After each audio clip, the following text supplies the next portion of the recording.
There it is, Kansas City, Missouri, and Rangers baseball presented by Choctaw Casinos and Resorts. Opening game of this three-game set, Rangers and Royals. It's a redo, if you will, of a series from less than 2 weeks ago.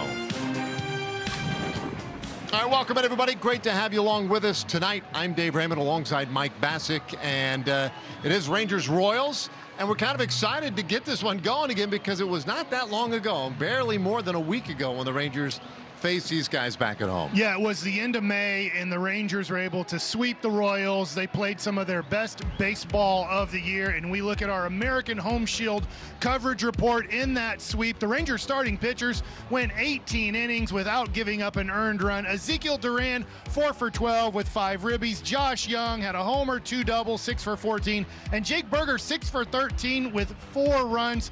Those 3 guys hope to keep it going, and hey, we got Corey Seager, and we also have, other guys back in the lineup like Wyatt Langford. But here's the walk-off. This is game 2 on May 30th. The Rangers down in the 9th inning. 6 guys come up. The 6th guy to come up, Ezekiel Duran, with the big walk-off with the sweet-looking Ranger red hats on that afternoon. It's the solution, Ezekiel Duran. And he has been quite the solution of this first half for the Rangers. Okay, well, we're getting excited about the ball game. On the radio side, hang in there. We got the Hall of Famer Eric Nadel and Matt Hicks all the rest of the way for you on the radio. Here on the TV side, it'll be just Mike, me, and Laura. In fact, Mike, he's got a little fascination with the weather. You might hear about that, but he's got more on Josh Young as well when we come back.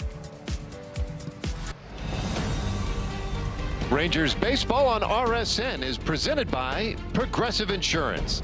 Progressive makes bundling home and auto easy. Learn more at progressive.com. By Yellowwood brand pressure treated pine.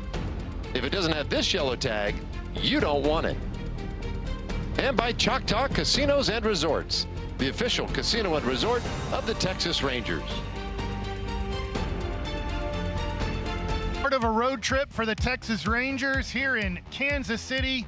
Kauffman Stadium, nice and humid tonight here in Kansas City. Well, hey, the Rangers' best hitter in 2026 is Josh Young. He's using all fields. He's been great with 2 strikes. He has the opposite field power this year. It has been so fun to watch Josh Young here in 2026. As we look at our Yellowwood bringing the lumber. Josh Young right now is on a 5-game hitting streak. He has a .350 average during this time. He has an .891 OPS, and he's second in the American League right now with a .313 average. He'll be getting started in the first inning. So will Wyatt Langford. He's going to be in the spotlight with Laura Stickles next on Rangers Sports Network.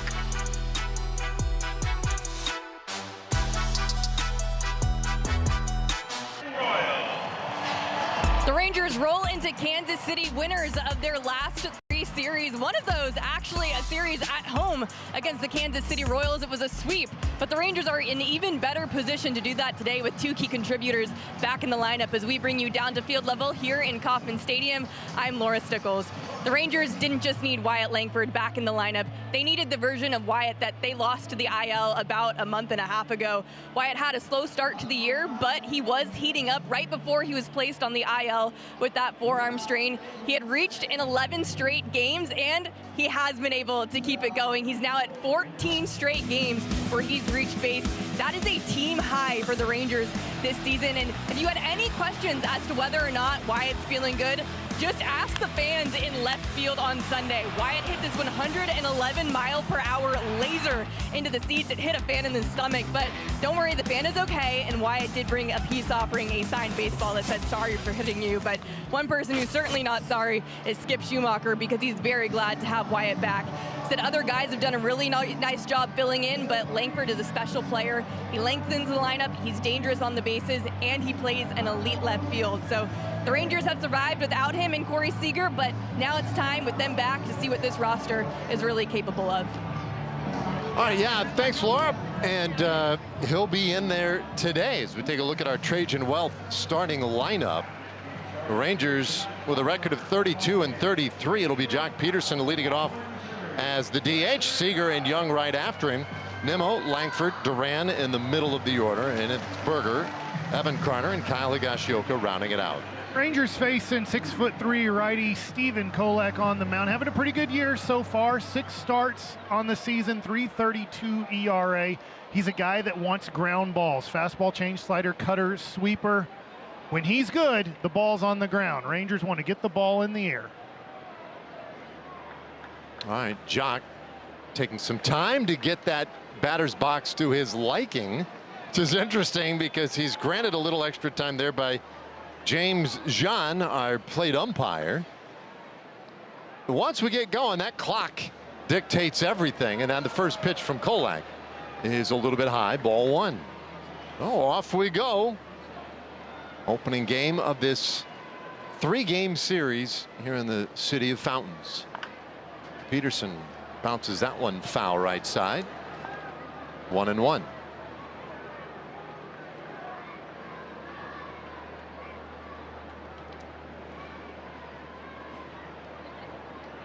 Kolek's 1-1 and lifted to the left side, out of play. Well, Jock, 8 homers, 23 RBIs. He's kind of been a big lift for this team. Yeah, and really a leadoff guy pretty much now against righties. He pops this one up out into short center field, and Isbell makes a catch. 1 away. Well, you see Isbell in center field for the Kansas City Royals. Joining him in the outfield on the corners is Collins and Caglione. In the infield, Garcia, Witt Jr., Massey, Pasquantino, and behind the plate, Jensen catching. I'm a little surprised Garcia, when we saw him in Arlington, when he went off the field running to third base, I thought he might be out for a while. Yeah. It's interesting. I'd almost forgotten about that, but that was a bad looking pull up coming around second base. He hopped on one leg like yes. 2/3 of the way to third. Well, Seager hits this one on the ground and squibs it right past third base, and that's a base hit. Corey Seager is on, going the other way. I don't know that we'll see a lot of those this year. Well, I think this was right off the end of the bat, so you know, sometimes you'd rather be lucky than good here, and I don't think he was trying to hit the ball hard the other way, but catches it, I think, off the end of the bat there, and it's a base hit. Well, we love those. He is stationed at first. Here's Josh Young, and he shoots one up the middle, and a diving grab made by Witt. What a great reaction and defensive play by one of the best in the business. Man. Well, he is fun to watch in person. The ground that he covers here, it's not a lot of ground. This ball smoked at 105. It's 2 steps, dive, and makes a really nice play here. And Dave, do you say these things even out? A little ground ball down the third baseline and then a rocket that's a diving catch, so we have a runner on first? Yeah, well, it's one way of looking at it. You might get a different response from Young on that than you would from Seager. But Nimmo now, he takes a strike. So a man on, 2 out here in the first inning. Sunny, warm evening in Kansas City, but not scalding hot like it can be here. I mean, listen, you can just sitting in your seat taking in the game, you can get a nice little sweat seal on the back of that seat, but it's not like oftentimes it is here where it's almost unmanageable. That's inside 1-2. I mean, nobody. Listen, there are a lot of hot places. You get really hot in Miami, yeah, Tampa, Houston. They all happen to play indoors. But boy, Kansas City and St. Louis, they do it a little bit differently. 1-2. Oh, and Nimmo couldn't stop himself. He goes around, and that strikeout ends a scoreless top of the first. The Rangers get a man on, but can't move him. And now Nathan Eovaldi ready to go to work.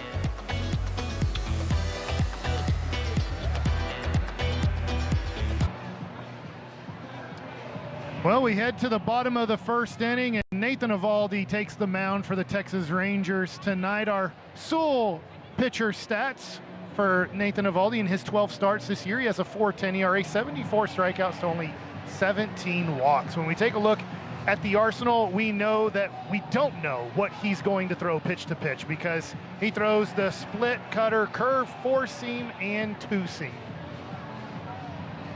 Well, the lineup he'll see from Kansas City tonight. The Royals 27 and 39. Their Trajan Wells starting lineup. Carter Jensen leading it off and doing the catching. Bobby Witt Jr. at shortstop. Michael Garcia at third. It's Pasquantino, Perez, and Caglione in the middle. Massey, Collins, and Kyle Isbell will finish it off for the Royals. All right, well, Evo, it seems lately, he only pitches in the state of Missouri. Second straight start in the state. Last one came against the Cardinals in St. Louis. And he goes to work. This one's fouled off by Jensen. Strike one. They really need to work on the city name here, Kansas City. They're in Missouri. It's troubling to you, I know. They should rename it Missouri City when they're in Missouri. Which, I should probably inform you, is in Texas, just south of Houston. There's a Missouri City. Yeah. Yeah. So that one's kind of taken. So maybe they should call it Texas City. I mean, there is a Kansas City, Kansas. Right, that makes sense. We're trying to make sense. Who's in that business? There it is. Strike three called as Jean rings up Carter Jensen, one away here in the first. A great fastball here up top. You see Higgy given the target high. Gets the top inside part of the strike zone at 94 miles an hour and freezes Jensen.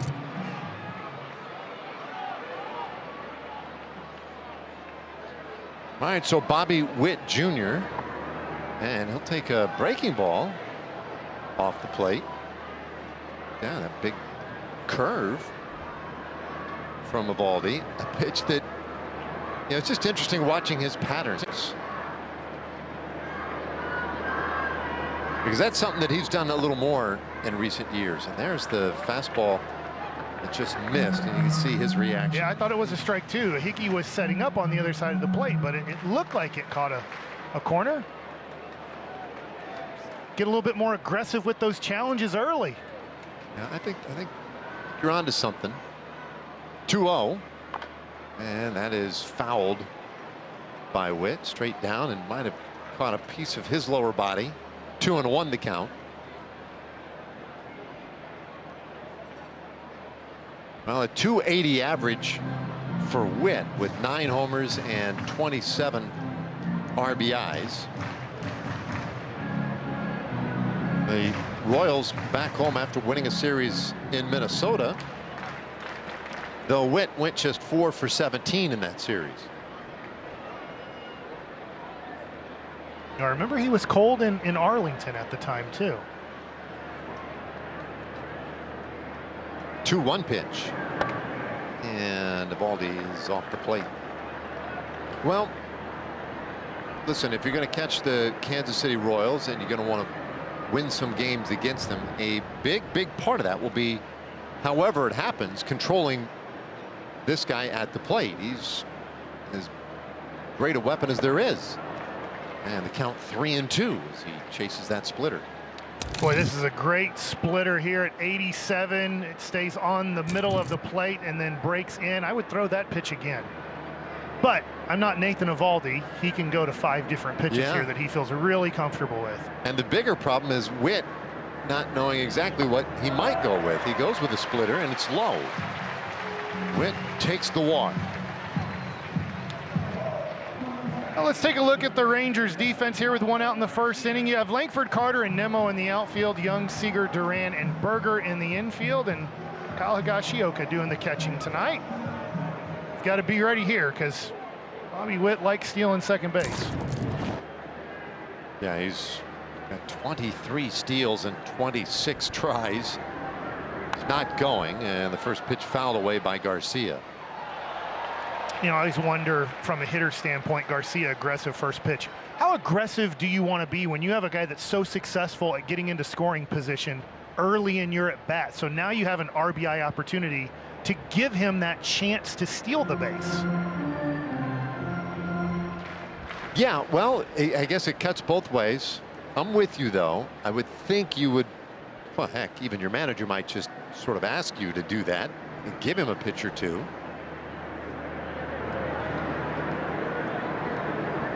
And Garcia holds off. The big curveball misses low and away. At the same time, I get it as a hitter that you're thinking, part of you're thinking, maybe, hey, I've got a great base runner at first. This guy doesn't want to let him run. He's coming fastball first pitch. I'm ready. Okay. Right. And Could so be, yeah. kind of an ambush mentality. I don't know. I like that thinking from a hitter standpoint. By the way, I've seen Evaldi, as we've been talking about Witt. He has gone to the rosin. He's wiped his hands multiple times. He's taken his jersey and wiped his face. Here we are just a few pitches in, 11 pitches in. And it's just, you sweat so much more here than other places. A little bit bigger lead for Witt, not going, and that's a strike right on the outside corner. 1-2 on Garcia. Yeah, and when you're sweating like that, Mike, obviously the fluid loss is something, but just holding the baseball, I'm guessing. Yeah, getting a good grip. 1-2, and it's onside. The other thing you'll notice here at times is pitchers will wear sleeves here, not because they're cold. It's just because they're sweating so much, they don't want the sweat dripping down into their hand and then to the fingertips where you'd lose grip of the ball. 2-2, good slide step, and that's outside. Full count at Evo famously wears him to disguise just his arms, his musculature and whatnot from hitters who feel like they can pick up on something that might give a tell whether he's getting the split grip or whatever. Another toss over to first, and Witt gets back in there. I would be shocked if he doesn't go here. Full count, 2 picks over. You're one of the best in the game at running. It would be a pretty good opportunity. And he is going. The 3-2 down the right side, foul.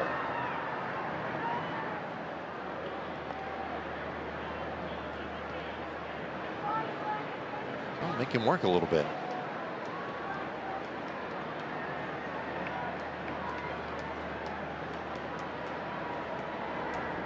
Of course, always worth reminding folks. Bobby Witt Jr. from Colleyville Heritage High School. There he goes, 3-2, a swing and a miss, throw to second, a good one, and they got him. Wow. Kyle Higashioka guns down Bobby Witt Jr. to finish the strike him out, throw him out, double play. Well, this is how you get a double play. A little bit of a harder way. Strike him out, throw him out against one of the best stealing bases. The Rangers get a 1-2-3 inning here in the first, looking to get some runs on the board in the second.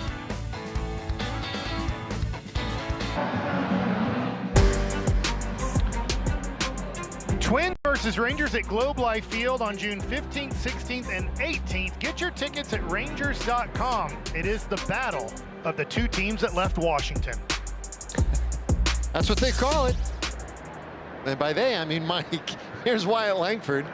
And he takes one upstairs. Ball one. I do always think of that, though, every time we get together with them. I feel like there's a kinship between the two organizations. Whether they care to really share that with one another or not, I don't know. 1-1 the count here to Wyatt. Wyatt, .233 average. Couple of home runs and 5 RBIs. Good to see him hit that home run and that fantastic finishing game for the homestand. Takes up and in, because the Rangers are going to need Wyatt to get back to the old Wyatt form, and that is the power threat. 2-2. That home run he hit on Sunday was an absolute missile. It's 2 for 10 since coming back off the IL. And he's worked the count full here. Well, it's already might be the best at bat any Rangers had against Kolek tonight. And that's ball 4. Wyatt, if there's one thing you might note in his start to the season was the fact that he'd only had 5 walks. So that's a good sign as well. Yeah, and that was a tough pitch to lay off of. Just a little bit off the plate, about belt high. Always a good sign. Love to see your good power hitters with that sort of comfort or command of the zone as Duran takes ball 1. And you want to get on base for Ezekiel Duran this year. Boy, oh boy.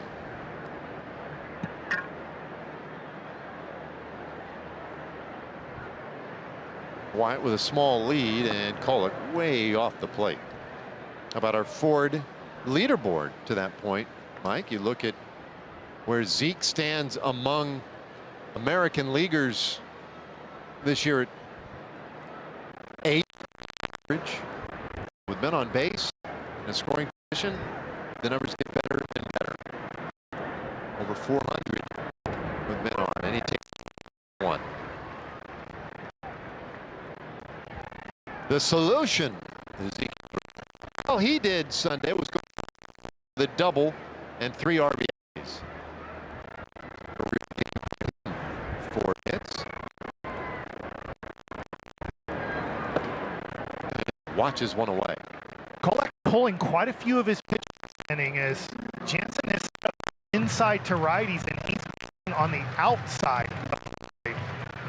It's always for a catcher when you're calling sides of the plate and they're going to the other side. The 3-1. And that is lined deep up to right field. Paglione looking up, and that one is off the fence. Duran battling for 2. He's in there with a double. Langford. Ezekiel Duran keeps that hot. Great job of hitting. He's not throwing the ball inside for strike. He tries to go inside again. Where does he hit? On the outer part of the plate. Zeke goes with the pitch. Line drive. This one might have a chance off the bat. Hit 107 miles an hour with that part of the fence a little bit further in. Line drive double. Runners in scoring position. So now a great spot here for Berger. And the infield in about halfway. And he takes ball 1. Well, it was an 11-pitch inning in the first. 8 of the 11 pitches were strikes from Kolek. That one would have been a ball, but the offer by Berger evens the count at 1-1. Well, there are the guys waiting on Jake to deliver the hit, and Berger has enjoyed batting against Kolek. He's 4 for 6 against him. It's this one on the ground, and that's through into left field. A base hit. 1 run is in.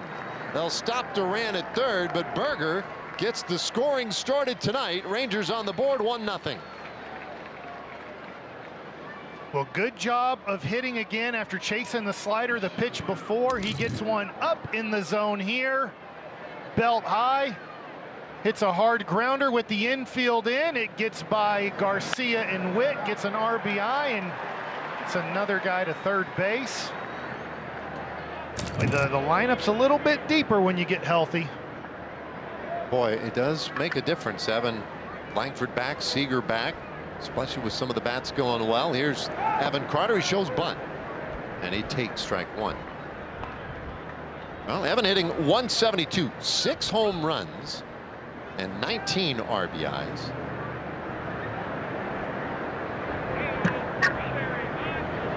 Runners on the corners here. Of course, has great speed too, Evan. And he squibs that one down to third base. Garcia comes up throwing. Duran's in a rundown, and they get him. Now that's the first down of the inning. A 5-2 put out. The Rangers lose a base runner. Man, this ball was hit pretty good. But a one-hopper, and Zeke going on contact. And he does the right thing. Sometimes you can get in a run down here, and I don't know if this was in his head, but with Jake Berger being the runner going to second base, you do not want to try to get in a run down because Jake just doesn't run well enough to just get to third easily. Well, now it'll be in the hands of Higashioka. How about those numbers for Kyle the last dozen games? 343 average. And he's earned himself a lot more playing time lately. A bouncer at third base. They'll go to second for one. On to first in time for the double play. And that ends the inning. It was a rousing start to the inning. A little bit of a whimper of a finish, but the Rangers get that first run of the night. A key run as they lead 1-0.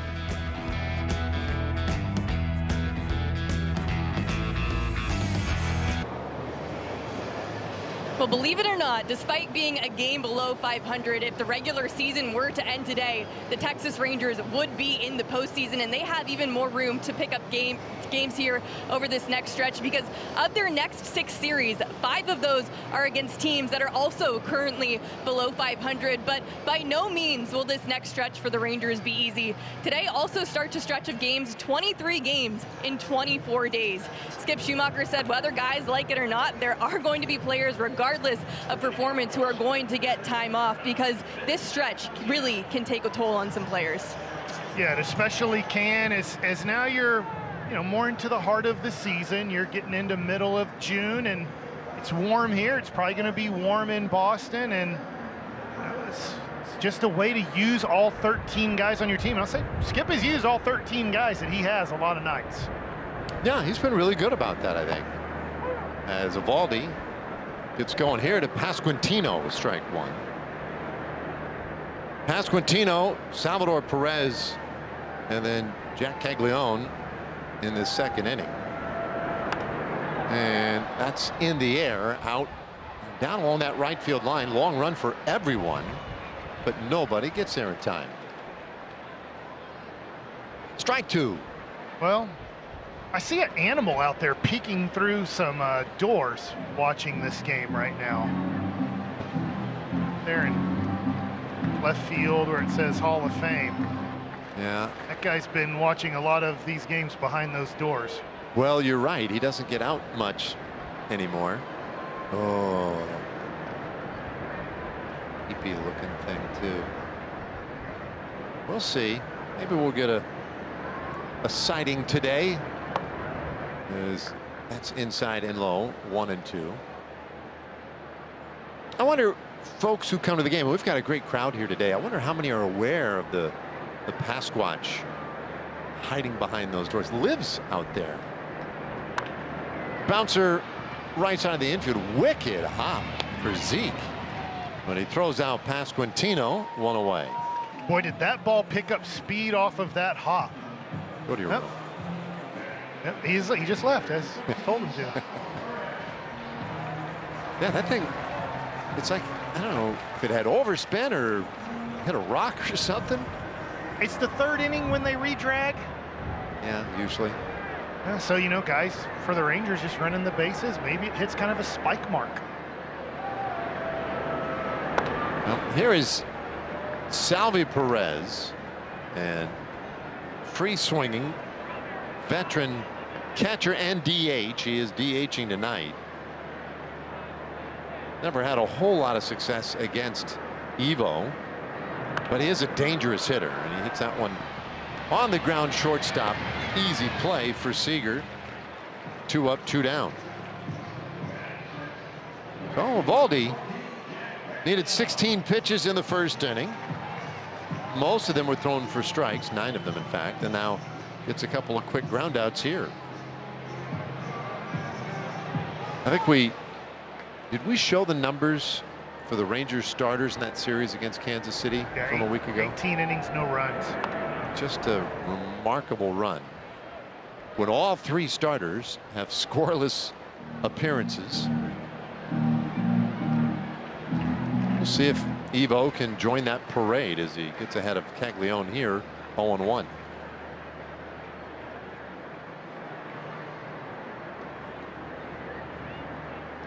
The veteran right-hander misses a little bit low, 1-1.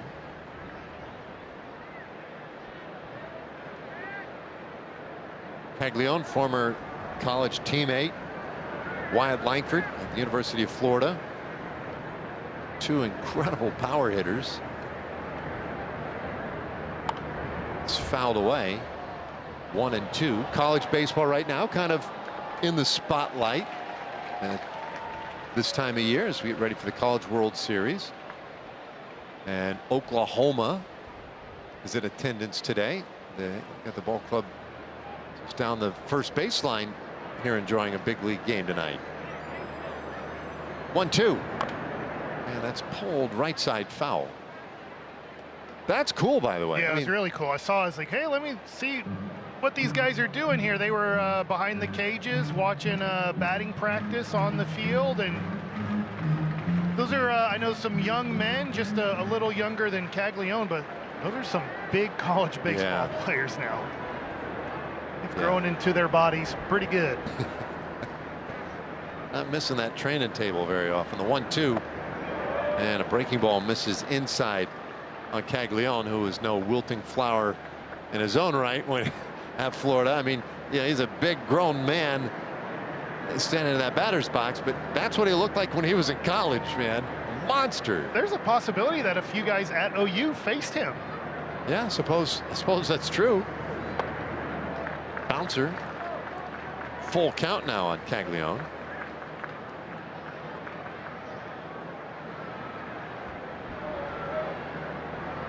So those guys, they're feeling pretty good these days. Next stop, Omaha.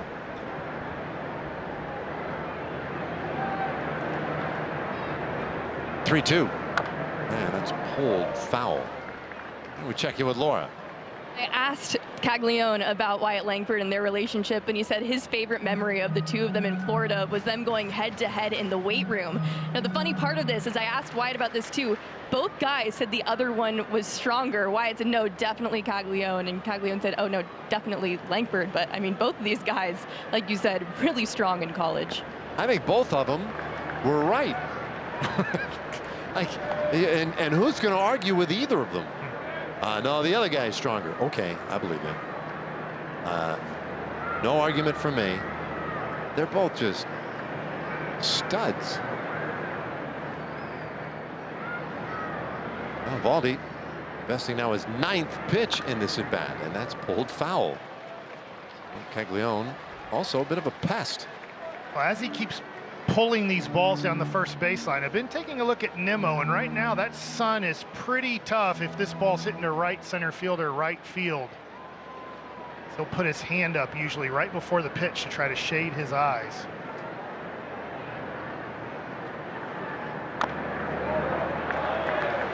Well, 10 pitches in, and Caglione hanging in there.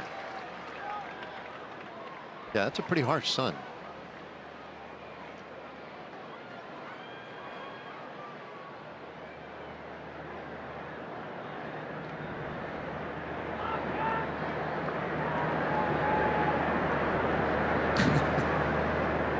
Do what you got to do.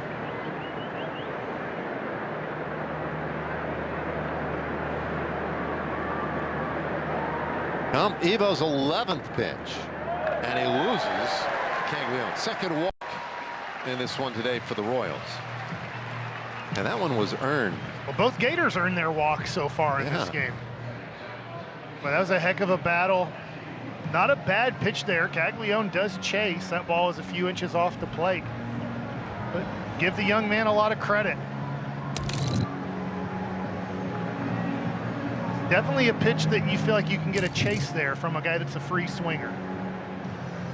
Yeah, now Higashioka heads out to have a word with Evo. I think this is almost a kind of just a breather break, too. Yeah. After that was 11 pitches or 12? 11. 11. I mean, after 11 pitches there to battle to try to get that one, Higgy, a veteran guy, with it being humid here and just sweating a little bit more. Yes, only the third batter faced, but want to put a 0 on the board after your team got one on the board for you in the second. Evo looking for that shutdown inning. He'll go to work here on Michael Massey. Massey, the 7th place hitter today for the Royals. And he'll take strike one. The cut fastball there from Eovaldi. He's 1 for 6 in his career against Evo. See his numbers for the year. Massey's actually having a pretty good season so far. A couple years removed from being the everyday second baseman here. He bounces this down to first, and an easy play for Berger. That was made to order, and Caglione left out on the bases. 2 innings in the books so far here tonight. Rangers up 1-0.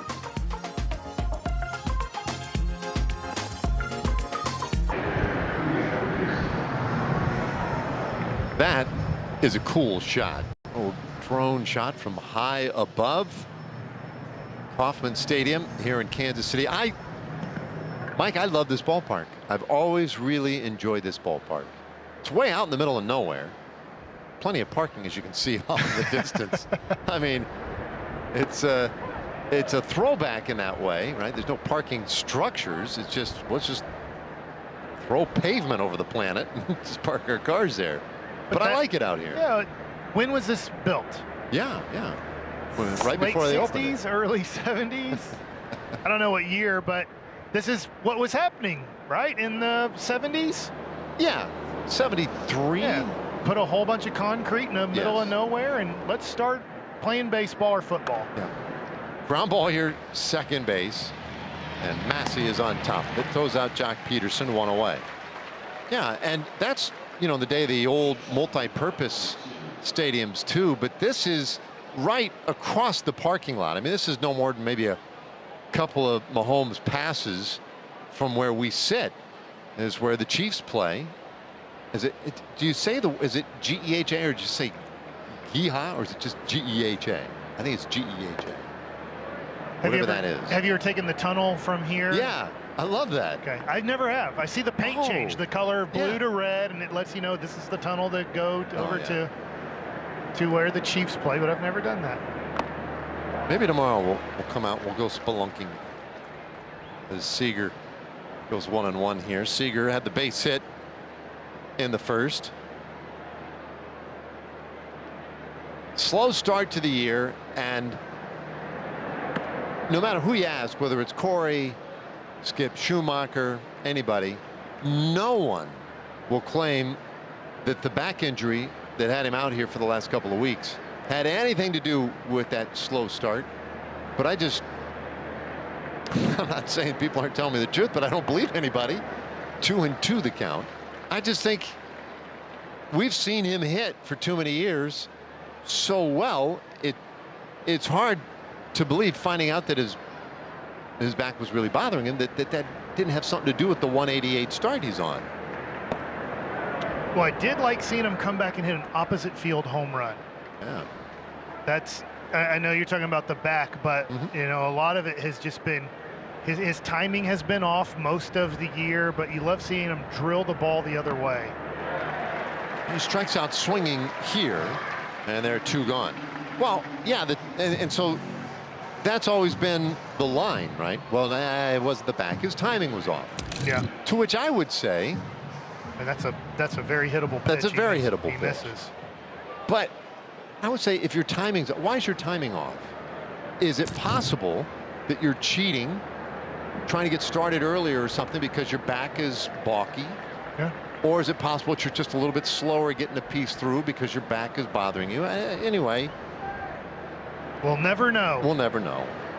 And it doesn't really matter, because it is where we are. As Kolek just misses, sneaking that one back in the side door there. 1-1 to Josh Young. Kolek has a nice rhythm going in this inning. He does. And he wanted to hit that spot right there. He is hitting his spots right now. But to Young's credit, he didn't take the bait. Kind of been the story of Josh's year. He's been super patient. 2-2. Or I guess super disciplined. He's gone after pitches he feels like he can hit. He's let the other ones go. And as you've said all season, and I've said, is a great two-strike approach. Oh, he's at his best. 2-2. And there it goes. Right back up the middle for a base hit. Goodness. Whatever he has figured out with 2 strikes, he should patent it and sell it. Well, it looks like he choked up just a hair there, and this ball only comes off of the bat 90 miles an hour. So exit velocity, not great, but he squares the ball up. He puts the fat part of the bat on the ball, and there's a lot of holes in the defense when you can do that.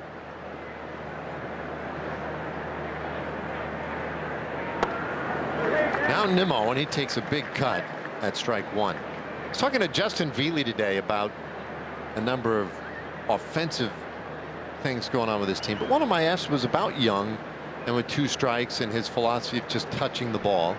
I said, why wouldn't everybody just jump on board with that same thing? And Justin was like, he makes that sound very simple, very easy. Well, you just touch it with 2 strikes.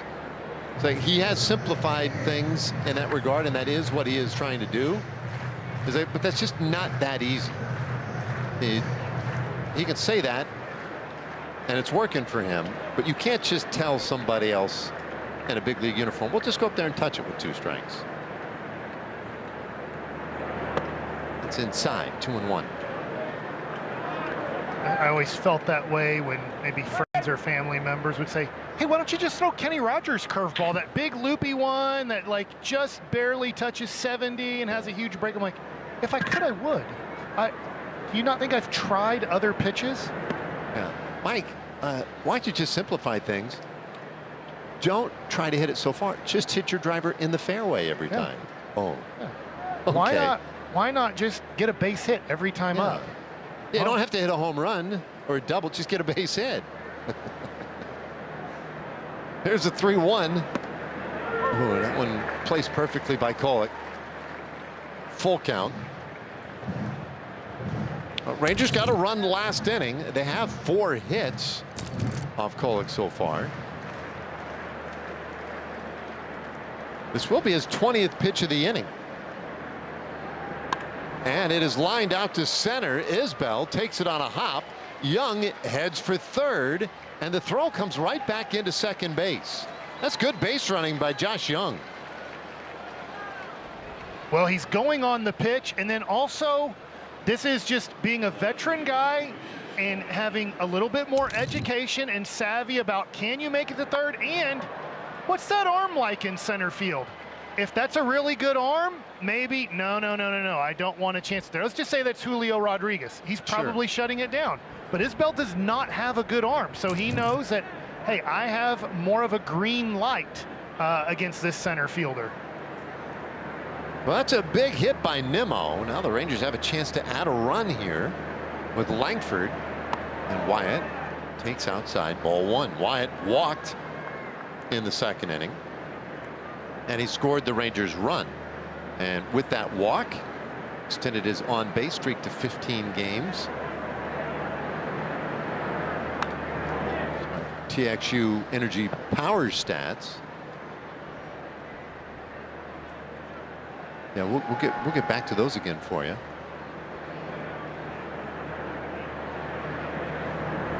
Young at third, Nimmo at first. And that is fouled away. Strike 2. Now I want to take a look at those numbers again, Mike, if you don't mind. Okay. And here you go. Since May 29th, how about that? 315 average now with runners in scoring position. And that's second best in baseball during that stretch. Why don't they just do that the rest of the year, Dave? Again, great questions. You're kind of the idea guy of the crew. Just do that. In fact, if you want to be first, hit it even a little bit more. Yeah. 1-2. And that is just off the plate. Boy, that is a great take right there. That is a strikeout swing and miss pitch, and he was able to lay off. He gave Kullock a great battle last inning. 2-2, and that is fouled back out of play again. So Kullock, we started this inning talking about the rhythm that he was in, and he did. He looked like he was spotting everything up, and now look, he's 25 pitches into this inning.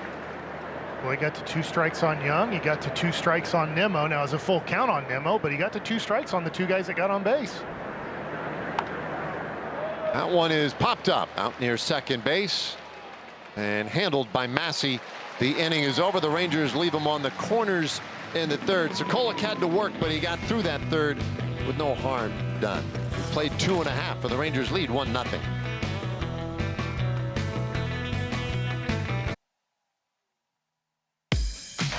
Our Choctaw Casinos and Resorts game within the game this season, the 51% ground ball rate for Nathan Eovaldi, 9th highest in Major League Baseball. Royals hitters, 37% ground ball rate. That's the 2nd lowest in Major League Baseball, which a little bit surprising from the Royals because you don't see a lot of pop, you know, when you look at their slugging and their homers. And now you feel like they're kind of built around the idea of just putting the ball in play, using speed, and you know, maybe we're still stuck in like 2014 in that regard with Kansas City, but I think their roster's still designed largely with that in mind. Isaac Collins, their left fielder, leading off this inning, and he hits that one in the air out to right field. Nimmo, staring up at the sun, makes the catch, and there's one away. Gives us a moment here for Baylor's Scott and White Health.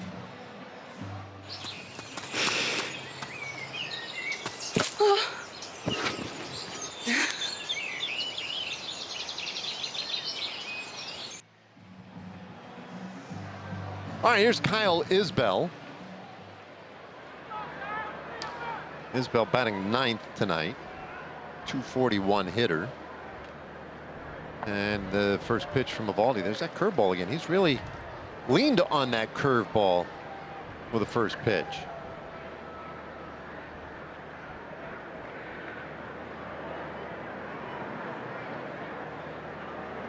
The 1-0. Man, that's bounced down the first baseline foul. I say leaned on it. We've seen it a couple of times anyway. But to your point, after I only have 37 pitches on my inside edge, computer's a little slow. He's thrown 4 fastballs, 1 sinker. So I just combined those pitches into fastballs. Yeah. He's thrown 5 fastballs in 39 pitches.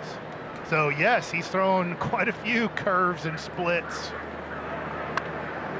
This one goes fouled on the first baseline. And that is really interesting looking at that distribution so far. So you wonder too, this Isbell's a 9th batter that he's faced. When he goes back around the second time, maybe flips that a little bit. And that's what makes him so tough to hit. Is you think, oh, he got me out this way, and right before that pitch, he threw this pitch. And you're like, well, he didn't do it again, and he did it this way in Arlington, but he's not doing it the same way here in Kansas City, Missouri.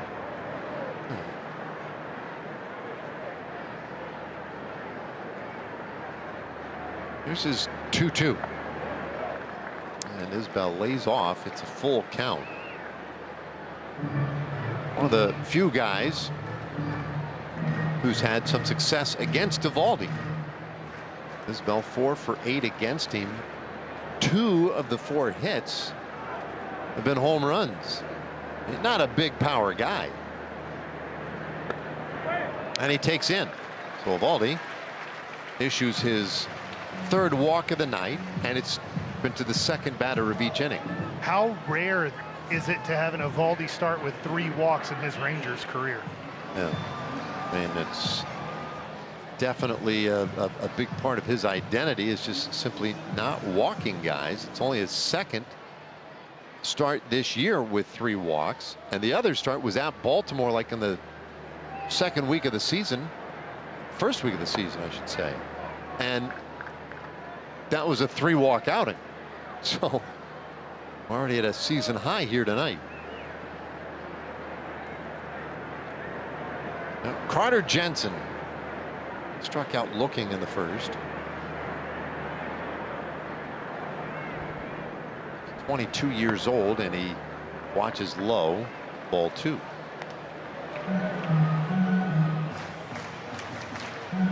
So Eovaldi, 16 pitches in the first, 19 pitches in the second inning. And walks are contributing to that slightly, ever so slightly inflated pitch count. Hold foul.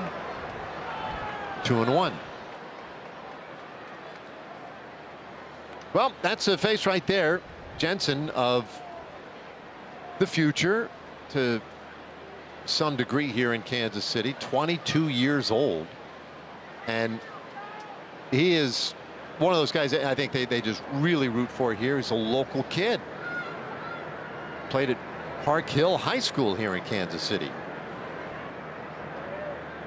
3rd-round pick in 2021. That one's lofted out to center field, and Carter makes the easy play. 2 away. Well, when you look at the Royals, they're obviously not off to a good 2-month start here, but you do look at Jensen and Witt and Caglione. Now, they're all in different developmental stages, but very young in their careers. That's their hope, is with their finances, that they would draft guys and they could draft 3 position players and they could somewhat be all-stars at the same time. Quatraro, their manager, looking on. That's definitely his hope. Here's a bouncer, shortstop. Easy play for Seager. He goes the short way to force out Isbell, and the inning is done. So Eovaldi threw 3 shutout so far here tonight, and the Rangers up 1-0.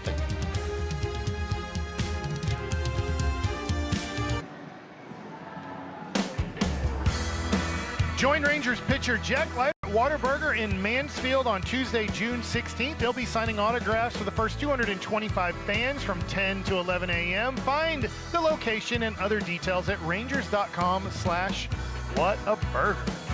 Get yourself a taquito from 10 to 11 a.m. Is that your go-to? In the breakfast time, yes. Flare out into right field, and that one is tracked down by Caglione as Duran goes right after the first offering. 1 away. Like getting the bacon, egg, and cheese and then taking one of my hash brown sticks and then sprinkling it in there, and 2 salsas. That's my breakfast at Whataburger. Okay, yeah. And get the spicy ketchup for my 3 other hash brown sticks. Wow, I mean, it's like an entire formula. Yeah. Do you feel cheated if there were only 2 spicy mustards? Or ketchups? No. 2 salsas, Yeah. 2 picantes, as they call it at Whataburger. Okay, sure. 1 spicy ketchup. Oh, 1 spicy ketchup. Okay, I think so. Maybe I did say 2. Okay, it's okay. Ball 1 here to Jake Berger. Seems like he stepped in right at the right time, talking about Whataburger. Jake had the RBI hit in the second inning, and he watches here. It's 2-0. So Berger now with 39 RBIs. And that's most on the Rangers, although worth noting that Ezekiel Duran has been running him down in a big way recently. 2-0, and that's rolled up the middle. Massey swings over to the shortstop side to get the ball and makes the play. Throws out Berger. 2 gone. And it'll be in the hands of Evan Carter. Well, in the history of the Rangers, what's amazing is we're getting to the All-Star break. Still a month away, as you can vote for it now, but that Juan Gonzalez had 100 RBIs at the All-Star break. Yeah. Yeah.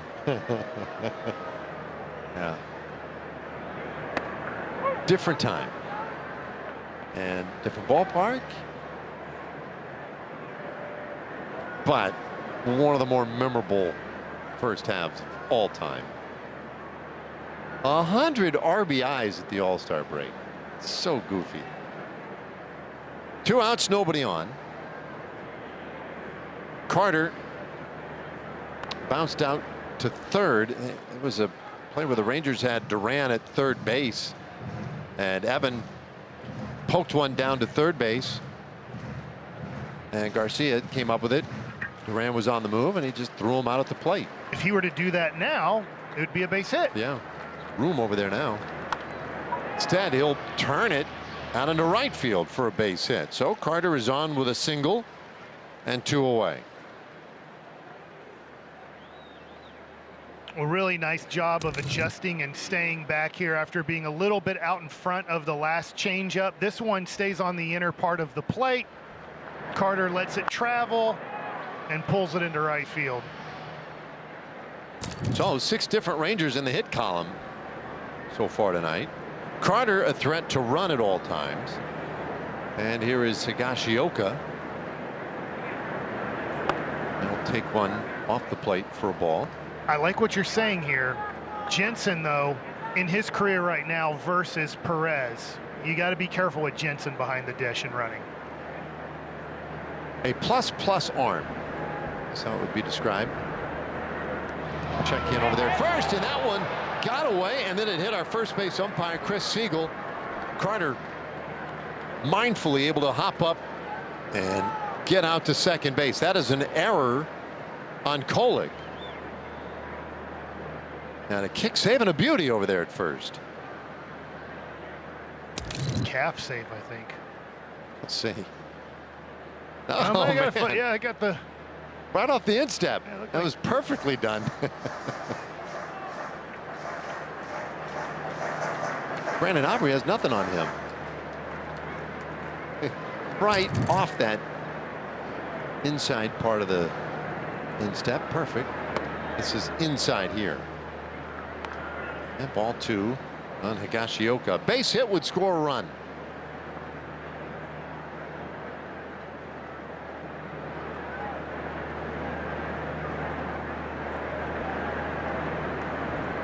Oh, that's fouled away. By the way, the wind is blowing out to left field. And you look, there's some flags out in right. Yeah, I mean, look at those things.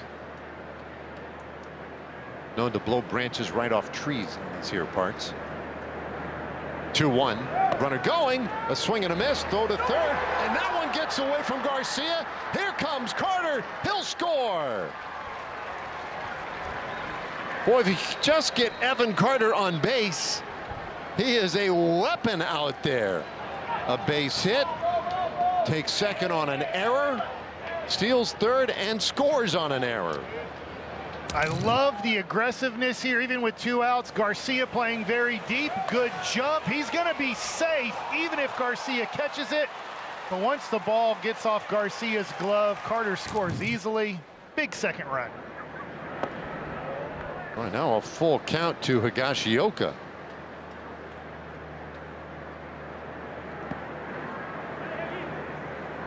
Remember that series in Arlington? Royals made a lot of defensive misplays that really hurt them. It was a 10-game road trip,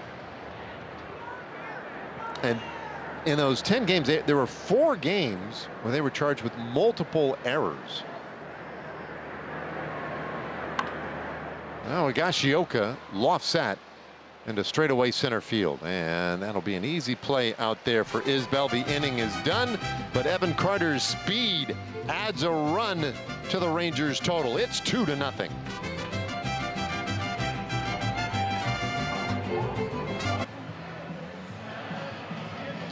Josh Smith saw his first rehab action on Sunday in Frisco, just coming back from a plethora of issues, a glute strain, his wrist was bothering him, and not to mention the meningitis.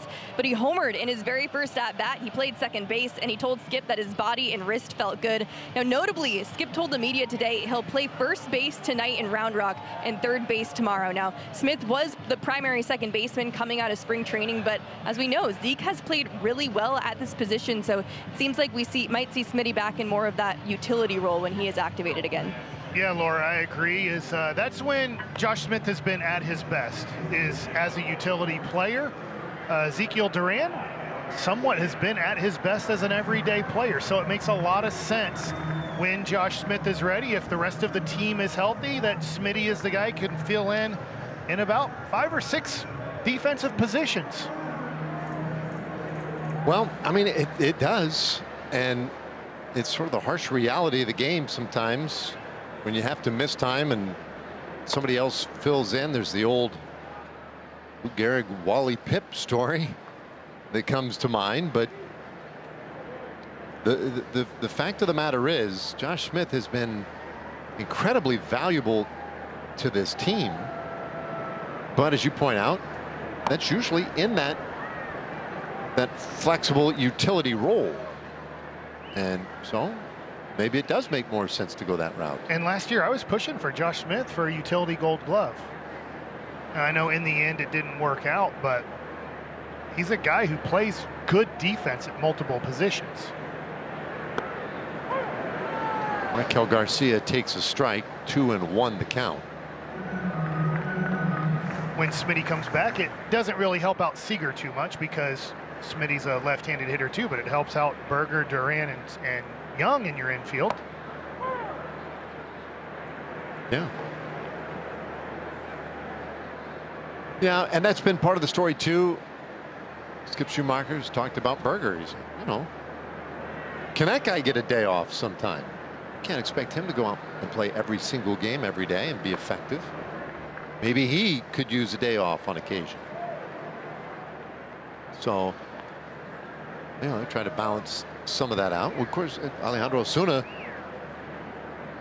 back down to the minor leagues, and he's working out a little bit at first base. So just looking for some flexibility all the way around.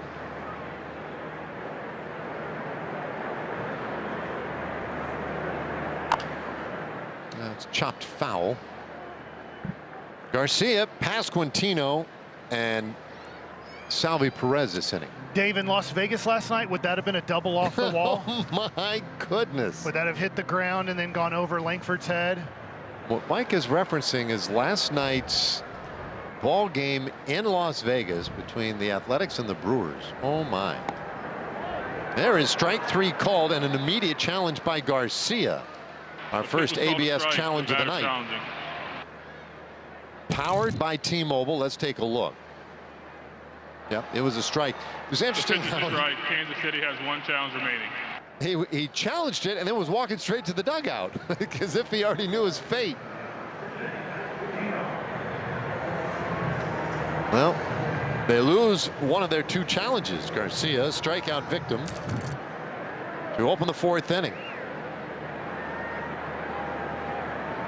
Yeah, last night's game in Las Vegas, playing at their AAA minor league park, was some kind of spectacle. I guess the Athletics are playing a week in Vegas, just kind of wetting the whistle there for local folks. Get them excited about the prospects of the A's eventually relocating permanently there. Pasquantino lofts one high in the air center. That's not going to go anywhere. Carter makes the catch, and there are 2 gone. Well, if they ever make a AAA Hall of Fame, I think I might be a first ballot Hall of Famer. Got to play a lot of AAA baseball. And places like Las Vegas, there's not Tucson anymore, but if you could hit the ball into the dirt in front of home plate, you got the ball over the infield. You just needed to hit the ball into the dirt, and it would get into the outfield on the second hop. And there were some last night that definitely played like that. There were also some balls that were described as pop-ups that went over the wall. And one of them, Jonah Heim, tying the game in the bottom of the 10th. It left his bat 94 miles per hour, even after the ball game. Pat Murphy was talking about it and said, like, a credit to them, but goodness me. This one hit deep out to right. Nemo in front of the wall, and he makes the catch to complete a 1-2-3 inning. Perez gave that a pretty good ride, but it's just a long, loud out. We are through 4 innings tonight with the Rangers up 2-0.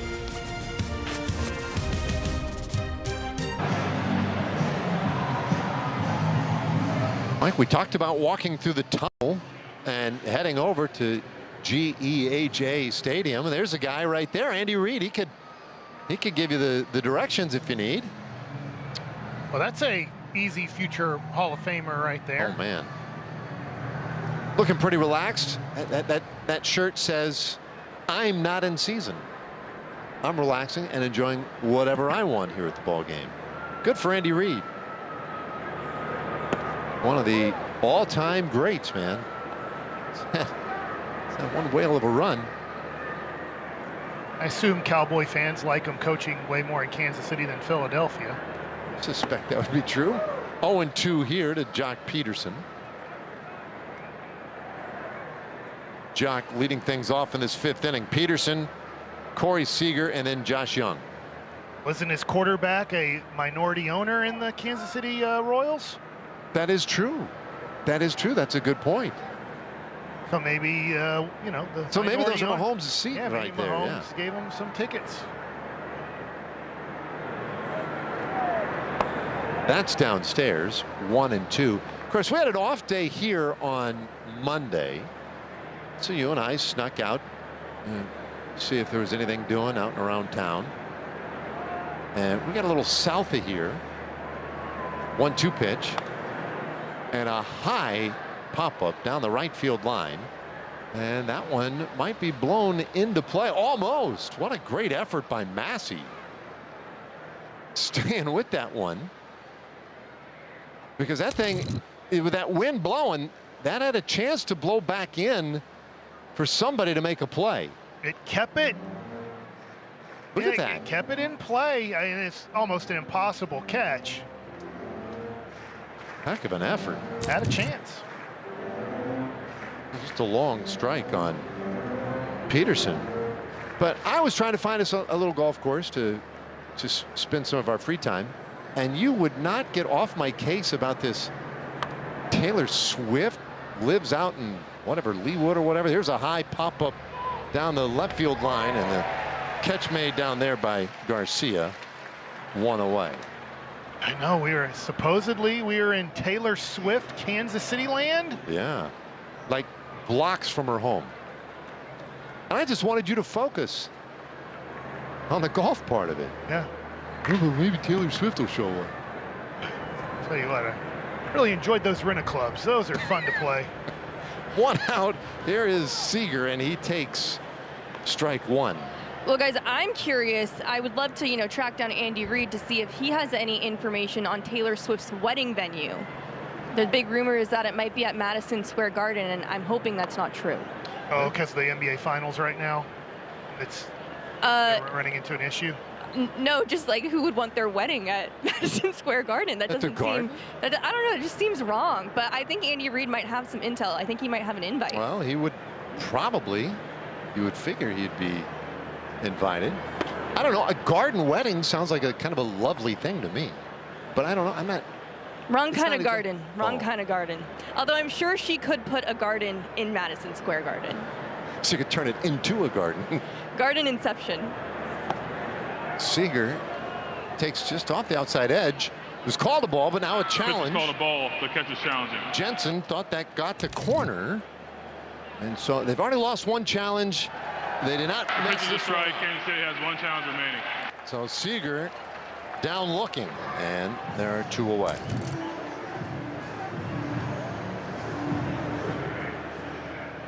So we leave it in the hands of the catchers. They usually do a pretty good job of that, and Jensen right there picking up a strikeout for Kolek. Here is Josh Young now.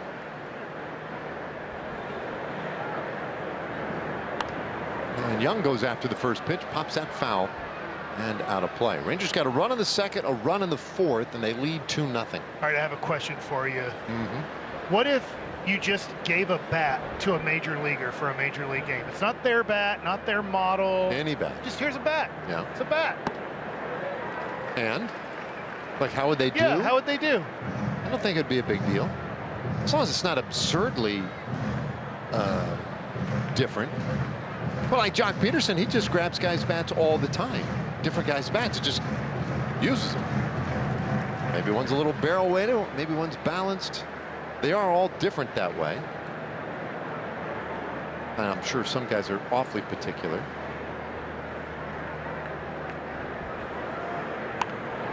This one Flared out into right. Another base hit for Young. I'm telling you this right now. You could give Josh the bat and tell him to hold it by the barrel and he'd still get a hit. 2 for 3 tonight. This is great hitting. I know that it's not going to look great statistically when we look at where he hit the ball. What's your barrel rate and all that stuff? Exit velocity, etc. So what? I'm on first base. Kind of great. Came in hitting .313, was second in the league. And this one ripped down to first and past Quintino into right. Young lumbering to third base, so the Rangers have him on the corners with 2 out. Back-to-back 2-out hits. Well, this is just like the third inning. The Rangers with 2 outs. Young gets a hit, then Nimmo gets a hit, and now it's up to Wyatt Langford with 2 outs to drive him in.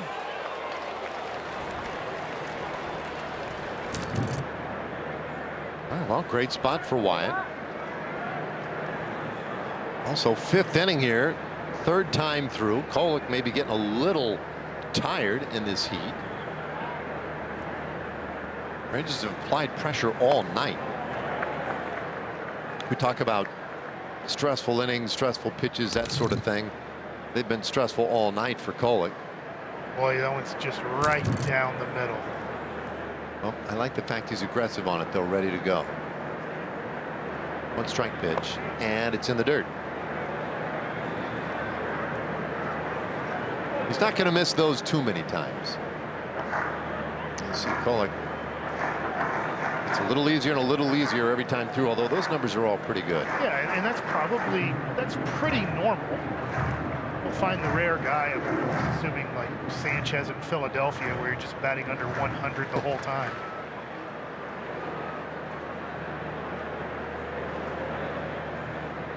Ball and a strike on Langford. Young at third, Nimmo at first. Here it is. Yeah, that's tight.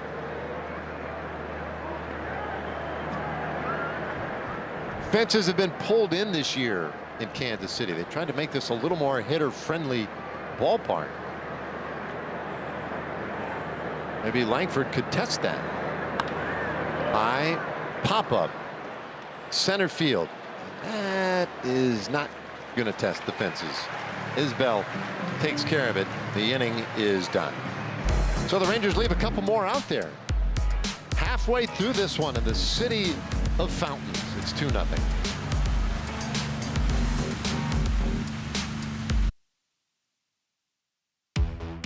Chevy under the hood starting pitchers in the last 9 games are 7-2. The ERA in the wins at 1.35. Ignore the losses there. The whip just above 1, and then the strikeout to walk ratio 3.9 in wins, 1.7 in losses. That's a pretty big difference in those 9 games.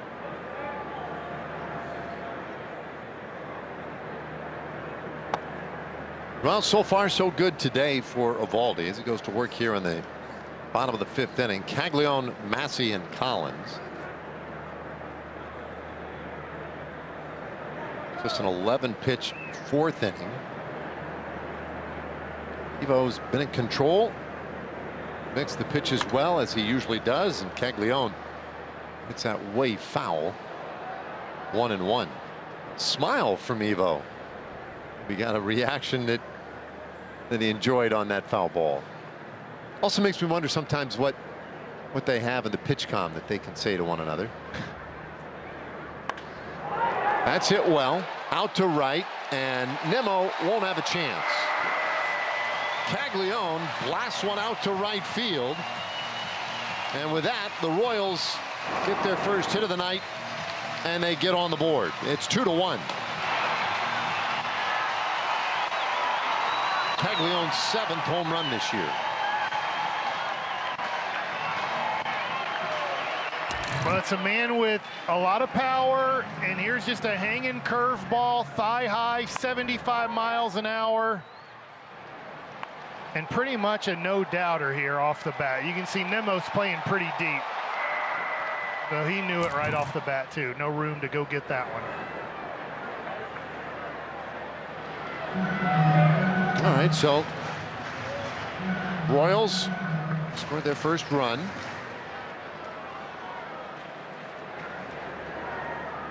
Paul, just a smidge over 420 feet.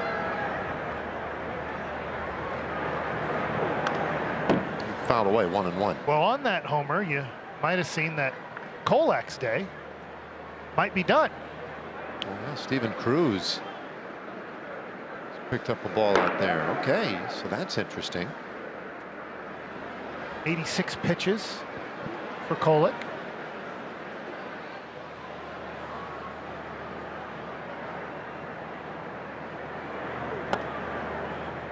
Strike two, 1-2 on Massey now. That's interesting too with Kolak. Like at this point, how would you evaluate how he's pitched? Not that it matters a whole lot. That ball is in the air, center field, and another routine fly ball for Carter, one away. Well, he worked his way out of two big jams against Langford. He had 2 outs, nobody on. Young and Nimmo did their jobs. They got 2 big base hits, and Kolak has beat Langford so far.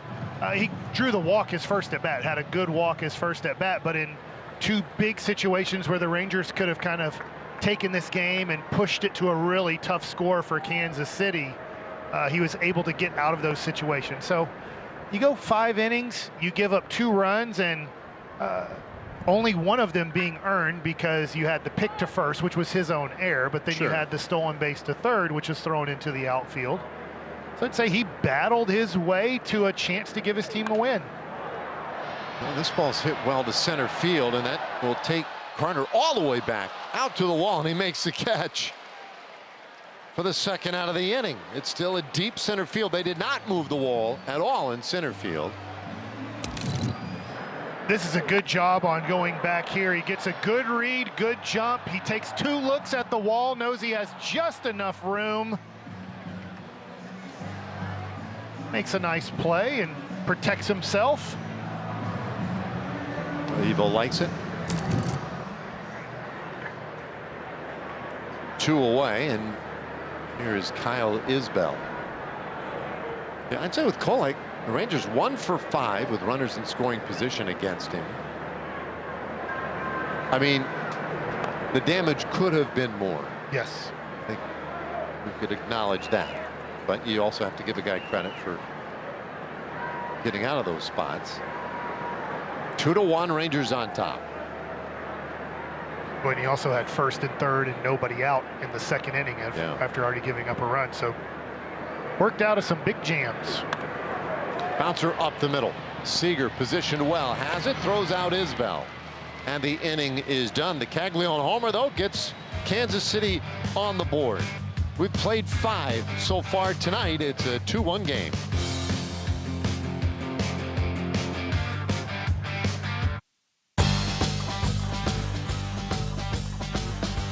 Vote your Texas Rangers into the 2026 All-Star Game. Vote up to 5 times a day and receive an offer for 25% off select games after voting. Cast your vote at rangers.com/vote.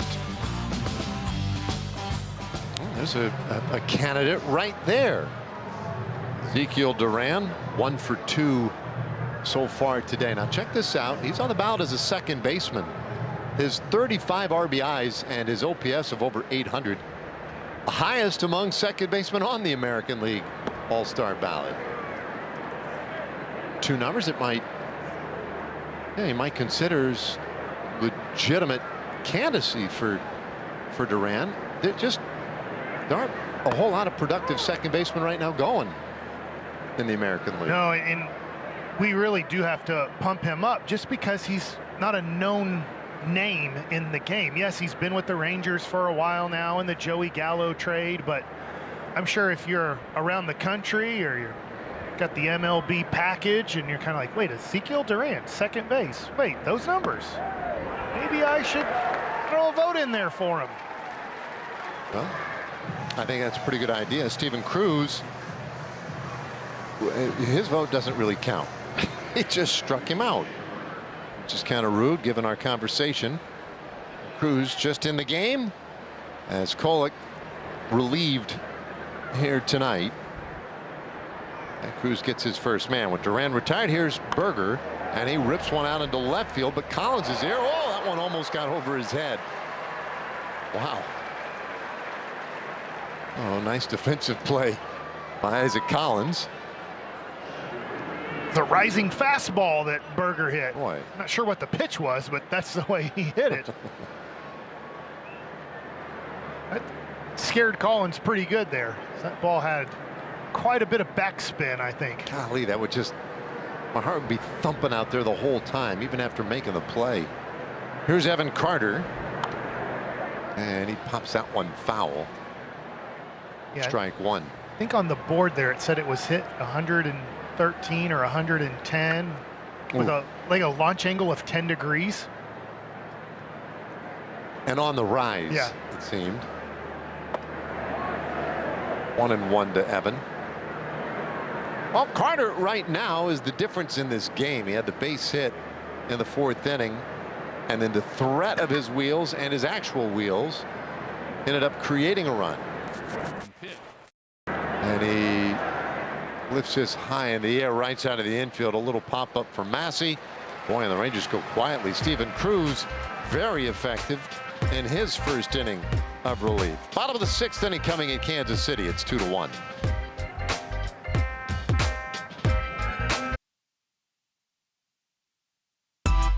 Rangers baseball on RSN is brought to you by Choctaw Casinos and Resorts, the official casino and resort of the Texas Rangers. And by your North Texas Chevy dealers. Chevy drives Texas. Oh man, those waterfalls, just iconic here at Kauffman Stadium. Of course, used to be a little more of a grassy backdrop out there in center field going back to the 70s and 80s. And they have renovated and added and just embellished this ballpark over the years. But they've kept the waterfalls in various capacities. You got the fountains inside of them. And this, honestly, you wouldn't know that it's an older ballpark if you were to come visit. You go, wow, this place is cool. Who came up with this idea? I know they've talked about a new stadium for a while now, and if they do, they need to have the backdrop be pretty much the same.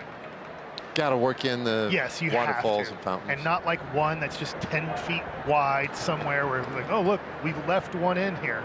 No, a whole bunch of them. Okay. And thus it was. This one lined out to right field. Boy, that just bangs off the fence. And Jensen able to pedal into second base with a leadoff double. Boy, that was a rope. Third time through the lineup here, starting the 6th inning. Eovaldi gives up his second hit of the game. This one, it looks like a splitty that just stays middle.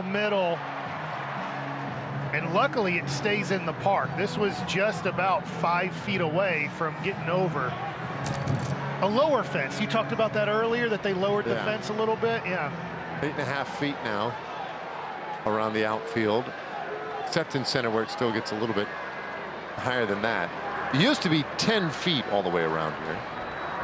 So they've made it a little more accessible for outfielders to steal home runs. Bouncer to second. And Witt is thrown out. Jensen, though, to third base. All right, well, before we hear from Michael Garcia, let's hear from Globe Life. I do think about my family's future. That's what I trust Globe Life. They've been helping families for more than 125 years.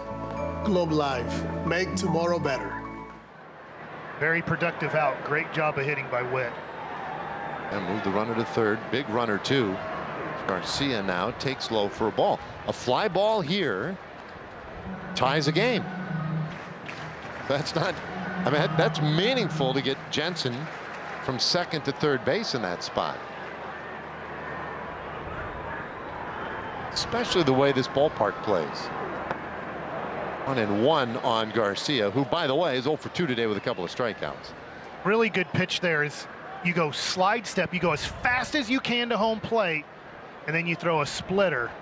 You throw something soft off of going really fast with your body to home. Just trying to mess up the timing of the hitter. Jalen Beeks beginning to loosen in the pen. And that's a strike on the inside corner. 1-2 on Garcia. Well, this is a spot where you want a strikeout. I mean, you would never turn down a strikeout as a pitcher, but you really want one right here. I would assume either splitter below the zone or a fastball above the zone. 1-2. And that's lifted out to center field. That'll be enough to at least tie the game. Carter is back near the wall, and that one is off the fence. Nimmo backing him up nicely. Garcia, though, heading to third with the RBI triple, and he has tied this game at 2.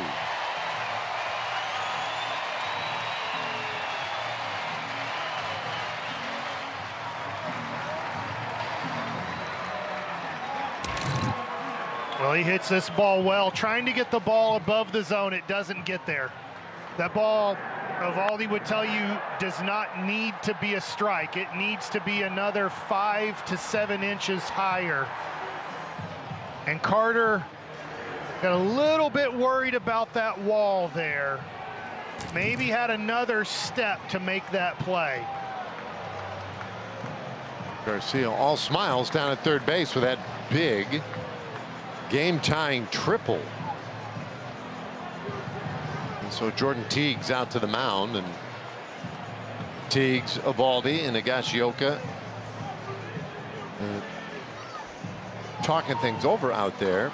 Listen, the other thing, that triple, he just simply replaces Jensen. So now you're still in a situation where a fly ball would now break the tie. Well, and hard ground balls not hit directly at your infield are probably going to get through. That's the other thing about having the infield in, is there's more holes to hit the ball through. And so mound visit done. Skip Schumacher looks on from the dugout. A warm night here in Kansas City. And Evo's worked up quite a lather. Almost 80 pitches into this one. He did not allow a hit until the 5th. And Pasquantino takes strike 1. He is 0 for 2 so far tonight.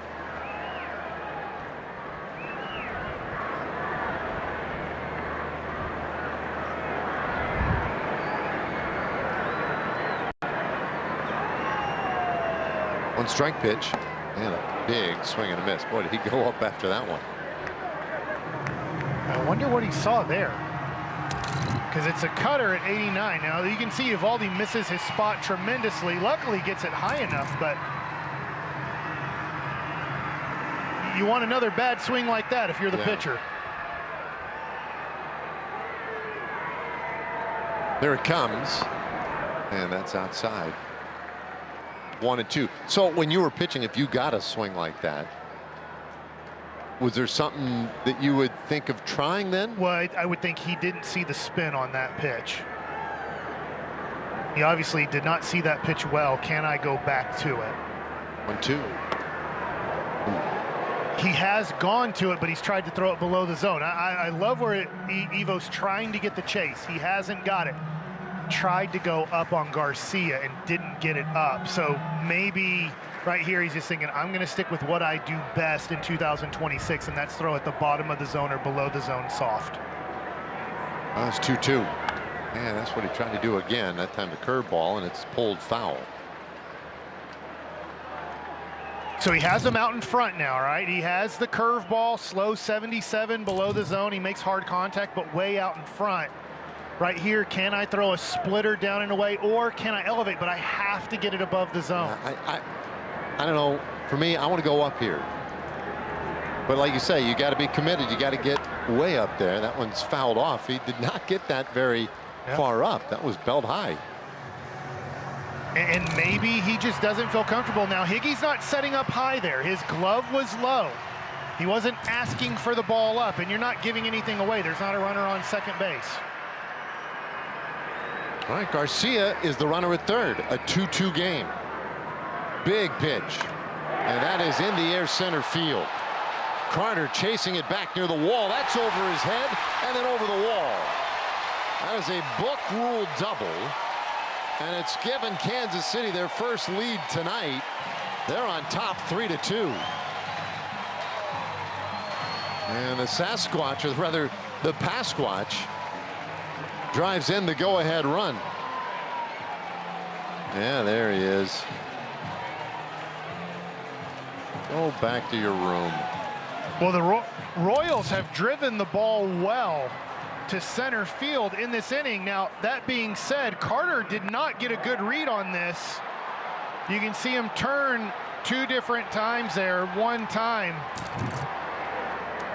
Tough play going back, but we've seen Carter defensively make plays like that on those balls. Yeah,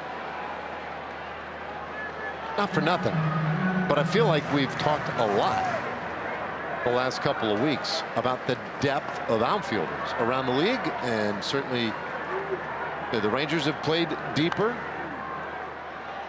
But if Carter's deep as a setup, those balls are really blasted. Just seems, I'm just a little surprised. It's been rare that we've seen really almost anyone in any ballpark get a ball over the head of the center fielder like that. Yeah. Maybe playing in a little bit more today. Well, I don't know if he's playing. It's a, you know, for us, it's easier to tell when we're at home. That's the home field advantage. Here we come here 3 times a year, and Carter made a play earlier where he kind of leaped at the wall and he made a play on it, but still wasn't that comfortable on where the wall was. And in this inning, he hasn't felt what I would say comfortable going back on balls in this inning.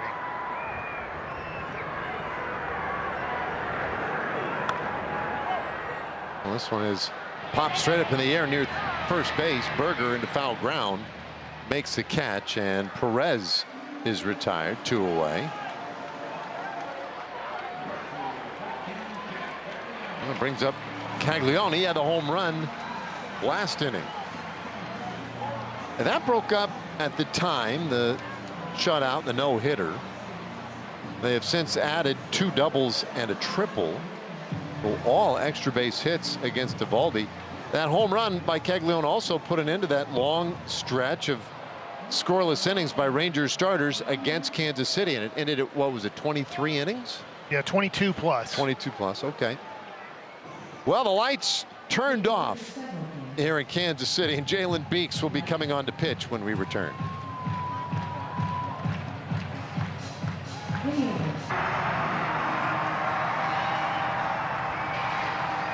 A 1-run game now. All of a sudden, Rangers trailing 3-2. And Jalen Beeks on to pitch, and Caglione high in the air, deep out to right. First pitch swinging, and he's homered again. Boy, that did not take long. A 2-run homer for Jack Caglione. And Kansas City has taken control now, 5-2.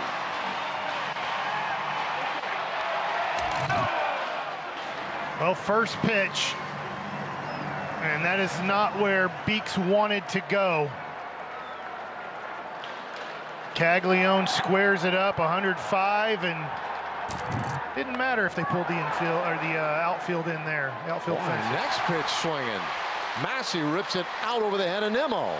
He's headed for second, and he's in there with a double. And the Royals all of a sudden just swinging the bat with great conviction and power. Man. Well, I know the Rangers swept these Royals, and this game's far from over. But after the Royals left, we didn't really cover it that much. They went to Cincinnati and Minnesota and won both of those series. Right. So, yeah, their record is not good for for the season. But after getting swept by the Rangers, they started playing much better baseball. And I think, the expectations were relatively high here, and the last 2 years have been pretty good. Last year, a little bit of a disappointment given how well they played in 24. But they might be starting to head back toward where those expectations had them. That is to say, they might be starting to correct course just a little bit. Last 2 series would be an indication of that. 1-2 the count now on Isaac Collins. Standard Insurance called to the bullpen. You see the numbers for Jalen Beeks. This is 29th appearance, 25 and a third innings, and a 3.55 ERA. And he's up 2-2.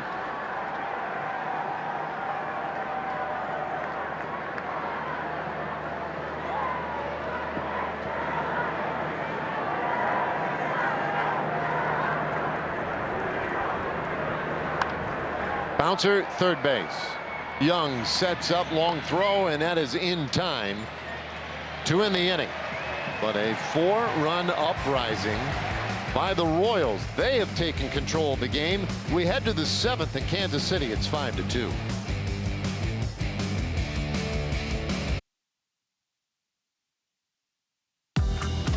Hey, what's on tap? Brought to you by St. Arnold Lawnmower, a beer for everyone. 2 more games in this series tomorrow night and then Thursday, a getaway day. Then it's off to Boston. Rangers home for their only substantial homestand of the month, it seems.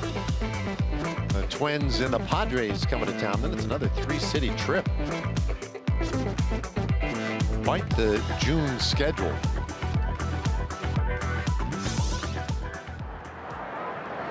Well, Higashioka will lead things off in the 7th. Steven Cruz, a very effective and scoreless 6th inning, back out for more. Daniel Lynch, the 4th, warming in their bullpen.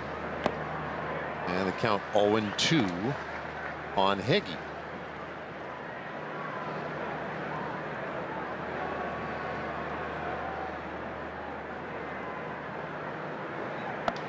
Cruz, I mean, he's just pumping strikes, and he gets Higashioka looking. 1 away.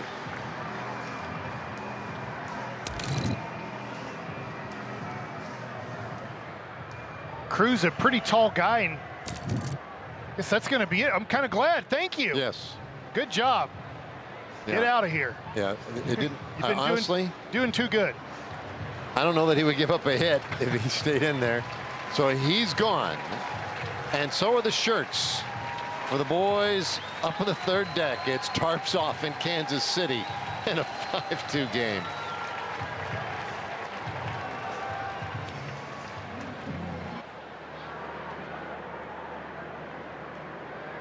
Well, you can see right now the Rangers have work to do, trailing 5-2 in the 7th inning. 1 out, top of the lineup coming around. Daniel Lynch, the new pitcher, and he fires that one apparently a little bit in for a ball. But the Rangers may be getting a bit of a break, really. This bullpen has been brutal. That one lined out into right, and that one skips past Caglione and all the way to the wall. Peterson around 2nd, and he will head to 3rd. He is in there walking with a triple.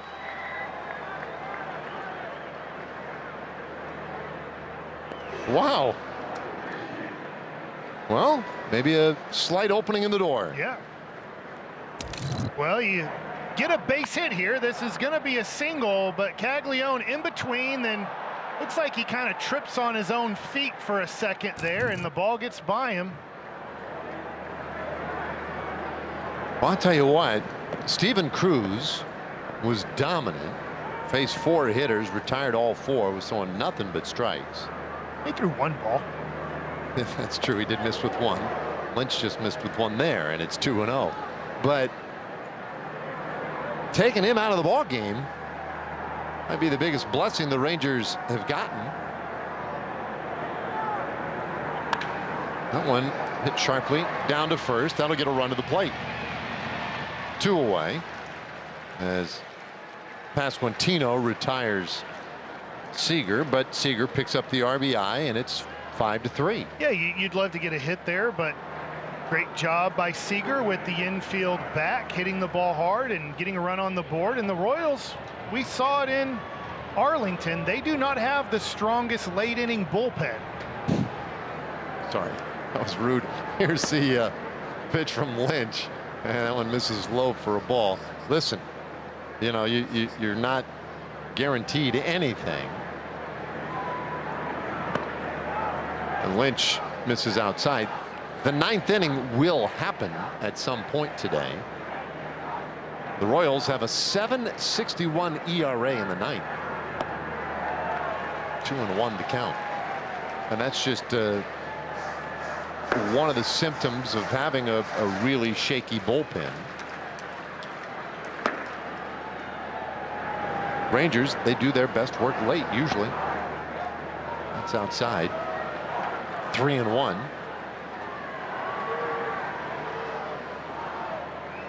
They answered the 4-run inning with a run already here. There's a strike, and it's a full count.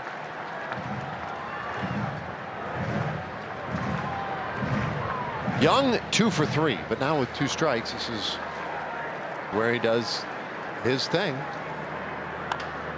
Bounces it over the mound. Massey coming in and throws him out. Young retired. The inning is done, but the Rangers get a run back.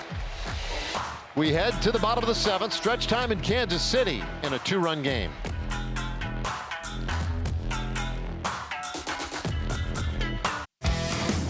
Statcast 3D, powered by Google Cloud, shows the 2 pitches that Jack Caglione hit into the fountains and into the Royals bullpen. Both of them hit very hard, 108, 105, 421 feet for the first one and 431 feet for the second one. His second career 2-homer game. Now Jalen Beeks pumps one in for a strike to Kyle Isbell. Isbell leading it off in the 7th inning, and then the lineup turns over again for Jensen and Witt. And that's a strike 2. Beeks came in, gave up the home run to Caglione, the double to Massey, then got Collins to ground out.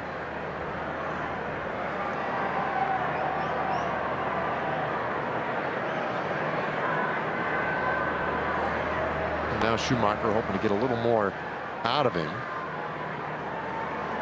Got Isbell from the left side, Jensen from the left side, and then no doubt Schumacher will go to the pen when Bobby Witt Jr. comes up. Bouncer by third, and Isbell is on. He takes a very aggressive turn and now heads back to first on a belly flopper, and while he was flopping around, the ball gets away. And that was kind of a crazy dive back into first. I'm not sure how necessary it really was. I think he kind of rang his own bell a little. Yeah. He might have dinged his face.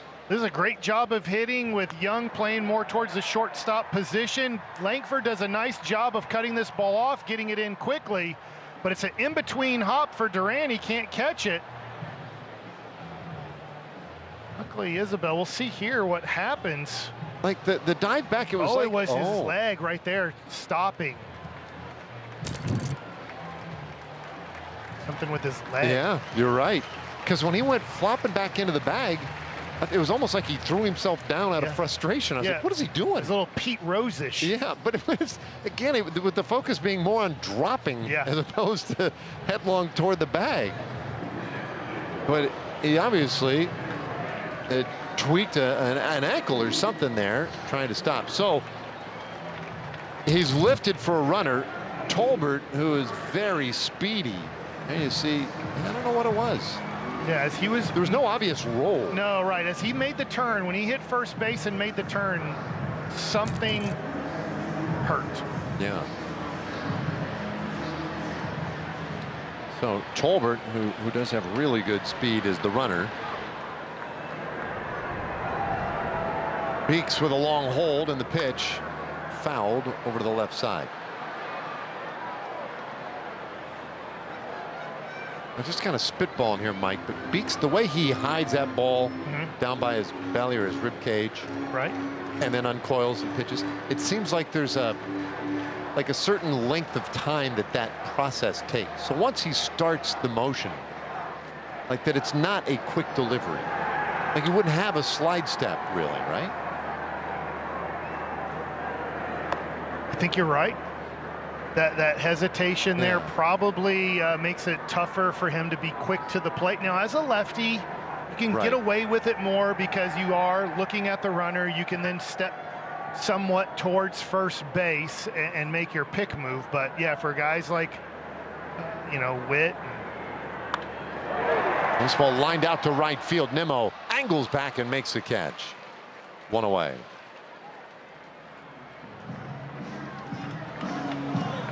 Did that ball almost pop out of Nimmo's glove here? This ball's hit hard.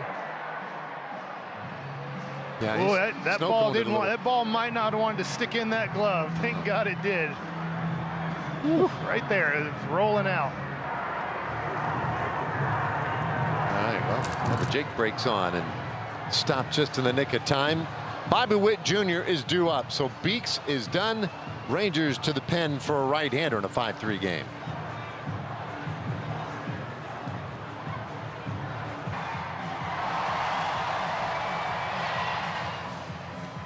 A 2-run game, 7th inning, and Bobby Witt Jr. coming up, a man at first for Kansas City. Great to have Cole Winn back off the injured list today, and he makes his 23rd appearance of the season. Big spot right here. Hard throwing righty, comes to the plate, runner going. The pitch is strike, throw down to second, not in time, and that's a stolen base for Tolbert, who, as we mentioned when he came in, very good speed. Well, you had a feeling he was going to take his chance pretty soon, and he did with the righty immediately.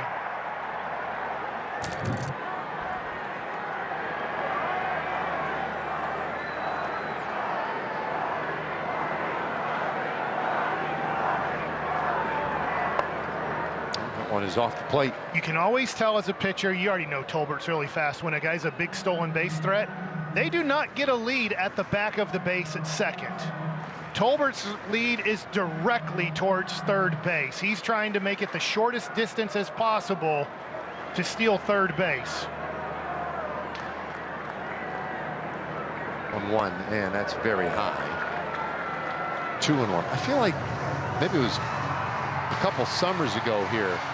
It's a tie game. Maybe the Rangers were leading by a run. Tolbert came in as a pinch runner late in the game, stole second, stole third, caused an errant throw and scored. He's kind of that sort of weapon for Kansas City. High pop-up, first base side, and Higgy might be the only one who sees it. Berger never saw it, and fortunately Higgy did and was able to get there. He makes the catch, 2 away.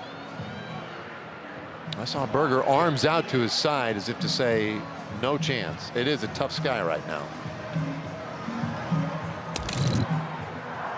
Well, you'll watch Berger here on the replay. He puts his hands up. I have no clue where it's at. Luckily, Higgy's there.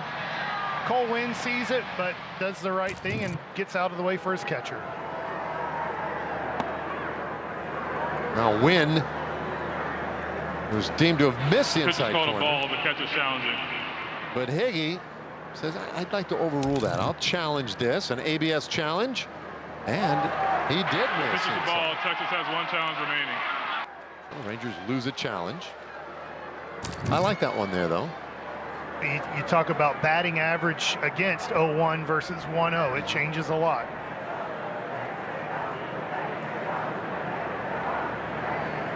(1-0). That's fouled away.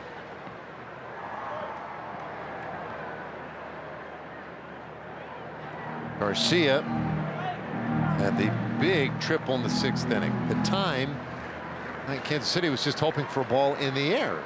He got it in the air all the way out to the wall and center. That tied the game, and he fouls this one off, strike 2. And he scored the go-ahead run.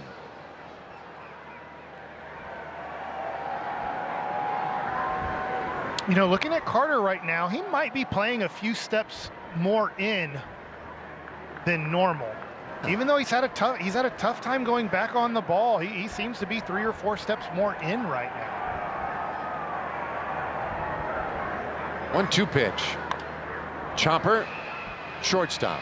Seager's going to have to hustle it. He does in time. And they get Garcia. The inning is over. Royals put a man on, can't score him. Rangers have 6 outs with which to work. Nimmo, Langford, and Duran coming up.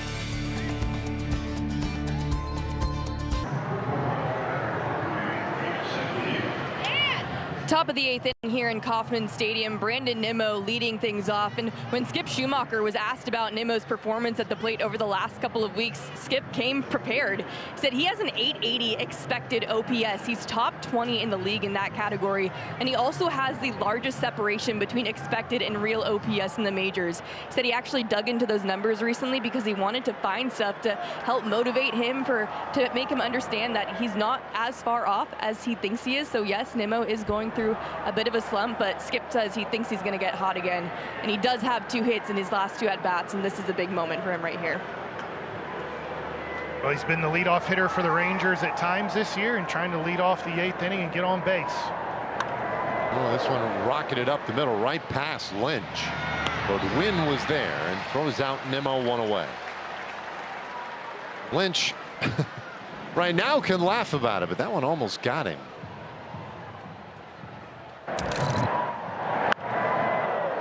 How that didn't hit him. Very lucky. And did it deflect maybe?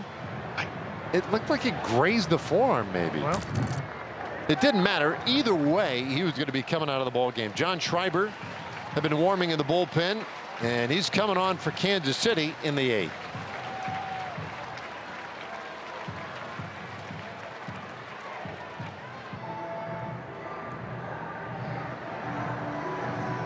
Well, there's a 2-run difference, 5-3 the score, and John Schreiber is the new man on the scene for Kansas City. Not a big strikeout guy, only 16 and 25 1/3 out of the pen. His first offering here, very tall, to Langford, who has walked today and has been retired his other 2 times up. Rangers need a base runner. Then it gets interesting. Breaking ball, and that misses inside. 2-0. It's been a kind of a weird game. Rangers had opportunities early.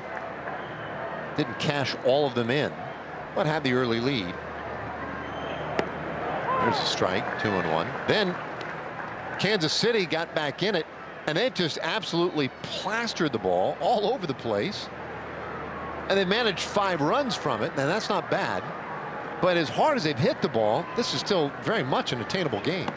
For sure. That's high. 3-1. And you're now beginning to deal with the weakest part of the Royals' entire setup, which is their late inning bullpen. 3-1. And that's a strike. Full count now. Looked like taking the whole way there. Yeah, it did. Which, I will say, a little confusing.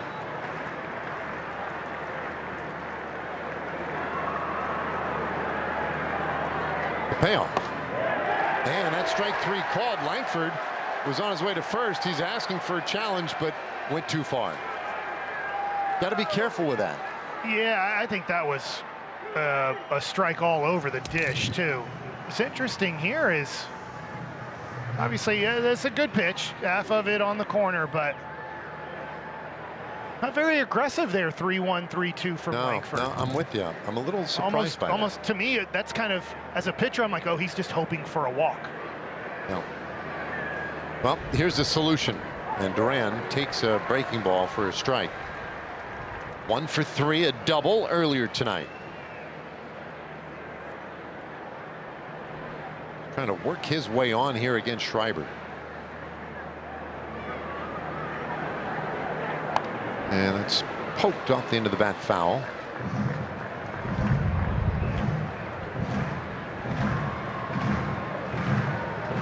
And they've had a good crowd here tonight. A Tuesday night gathering. Now the team had been on the road for a little while, so demand maybe just kind of built over time, but really nice group here tonight. A little over 25,000. Quite a few of the 1,000 decided to take their shirt off tonight. That's right. You get a ticket for another game. Here's the 0-2, way off the plate. It makes you yearn for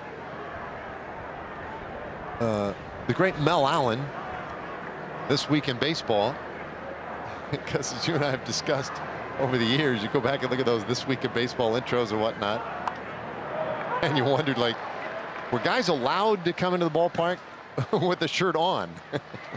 Because in the 80s, just ain't no dudes wearing shirts at ball games. And not too many here tonight. Look at those bros just being dudes. 5-3.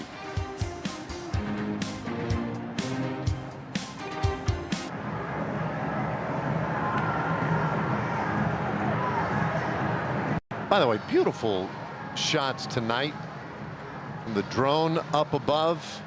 These are live shots there in Kansas City. You get the fountains out there in right field.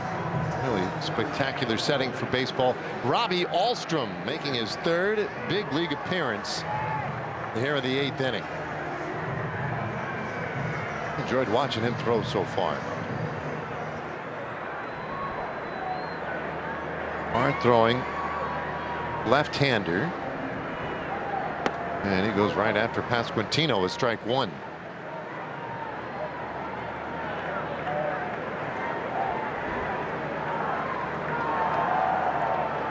A 2-run game, and what you're really hoping for here is that Ahlstrom, if he can keep it at a 2-run game, then Kansas City and Matt Quatraro, he's got kind of the impossible question, because they have really had a hard time figuring out who is going to close out games. If you can get a runner on with nobody out or one out, yeah, that whole dugout, all the guys in the field, they'll feel the, oh no, are we going to do it again in a bad way feeling. 18 times the blown lead lost this year as Ahlstrom misses high there. Last year, Royals did not have one 9th inning blown lead loss. Not one. This year it's just been a complete reversal, a disaster of sorts. There is a high fly ball center field. Carter maybe starting a little deeper that time and makes the catch look routine. One away. How about a message here from Hyundai? A car that sees what you can't, how it should be. The Hyundai Tucson.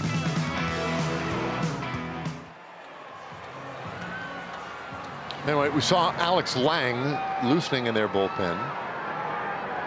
Lucas Ursag has just been, he's just gone through it. And occasionally go back to him. Perez bounces it third base. Young throws him out. 2 gone. He wasn't trying to put any pressure on Young to make a quick throw. No. Rangers, by the way, will have the bottom of the order coming in the 9th inning. Berger, Carter, Higashioka.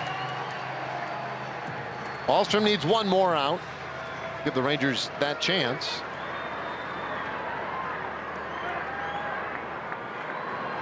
Caglione's had the big night, 2 home runs, and he takes low. This is my first game to call with Ahlstrom pitching. And if you've said this, sorry, but he has almost the same mechanics as Derek Holland throwing the baseball. Oh, I've not said that. Okay. Just watch this. If you're somewhat of a longer, Ranger fan and saw 2009 through about 2016 or so with Derek Holland, this motion to me is pretty darn similar.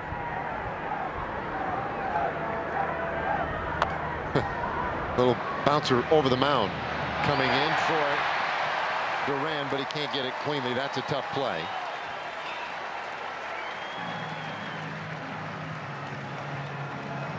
infield hit. And that keeps things going in this 8th inning.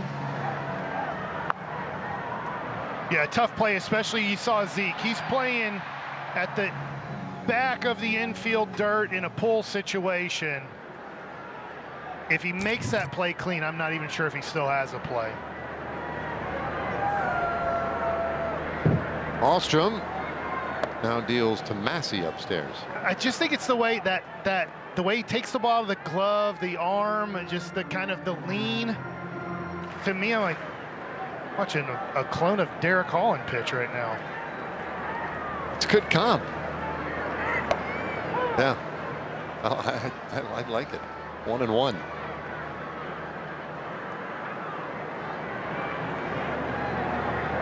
(5-3) the score. Massey doubled his last time up, 1 for 3.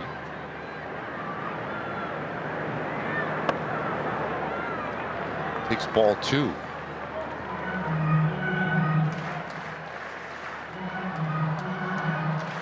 Alstrom,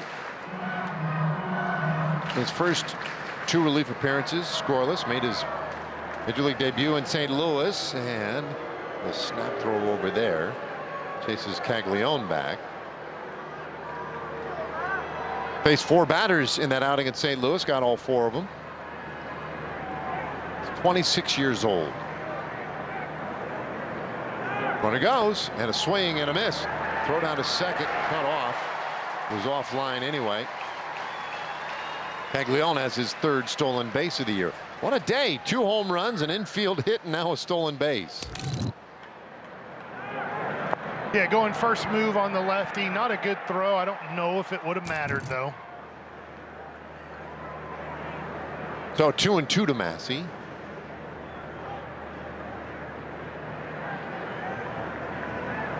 And here it is, a swing and a miss. He strikes him out. Oh, got a piece of it. Struck me out. Stays 2-2.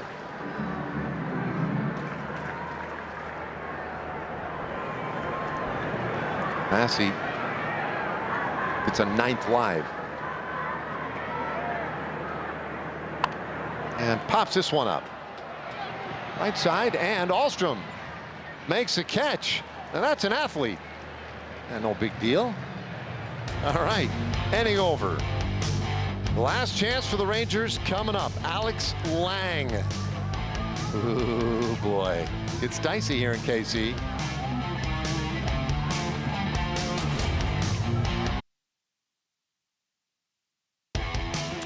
The Miller Lite moment of the game was Evan Carter with 2 strikes, getting a base hit to right field. Reaches to second on the error, steals third base, ball gets in to left field, and Evan Carter scores. That was the 2nd run of the game for the Rangers, and looking to get on base or drive in a run in this inning and put some pressure on the Royals. All right, well, Alex Lang, see the numbers in his first 27 games this year. ERA over 4. I mentioned they have an ERA as a team almost of 8 in the 9th inning. And his first pitch wildly off the mark for ball 1. We had a special green bottle he was drinking out of before he came in the game. Well, these days you got to get your maybe it's a green drink. Like a big 40 ounces. That one is a little in. 2-0. 2-0. Yeah. Down by 2. Take here, make him throw a strike. I'm okay either way, to be honest with you. That ball 3 now I'm definitely taking. Yeah. But these haven't been close. No. He's missing by feet. And there's a psychology to this 9th inning right now that's an issue for this team. So I would allow them to second guess themselves. Oh my, not even close. And so the tying run comes to the plate in the 9th inning already. Oh man, what must be going through his mind is slide over here for Standard Insurance. Did you just pay your insurance bill and say to yourself, I need to save money. Call, come by, or click to save hundreds, if not thousands. Don't delay, call Standard today. Carter thinking about bunting, and he takes ball 5. I don't think he's thinking about bunting because you're not trying to move a runner over here. It's not the tying run or go-ahead run. I think he's just taking until he throws a strike. Well,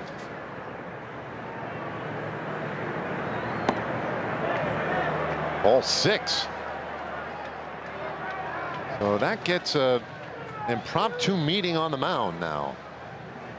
This is tough. Obviously, 22-year-old catcher Jensen trying to lead here, but I'm sure you want to say it doesn't help out the pitcher, but you want to say he's not swinging. Just throw a strike. Yeah, well, we discussed the idea of simple things. Just do that, right? He's not trying to miss the zone this wildly. 2-0. And he gets a call there. Looked like Evan was very close to challenging that one, but I think wisely held off.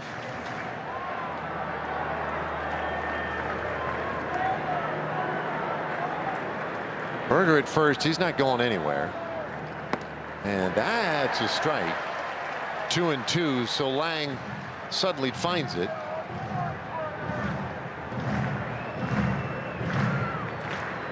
They already get activity going in their bullpen. Matt Strom has started to throw. 2-2 pitch. Inside, that one gets away, and there goes Berger. He'll take second base on the wild pitch. Wow. Well, this is big because now it eliminates a double play.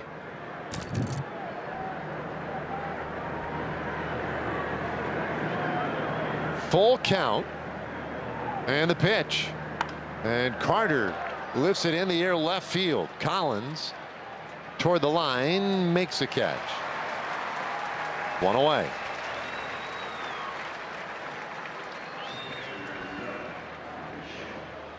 So here comes Higashioka.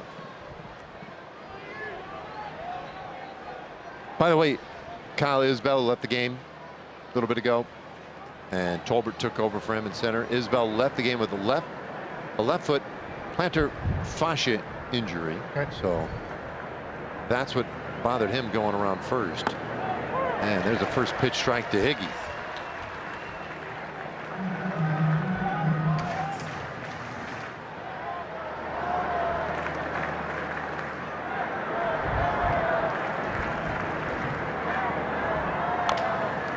Bounced foul. 0-2. The Rangers just have not delivered with a runner in scoring position today. 1 for 7 in those spots.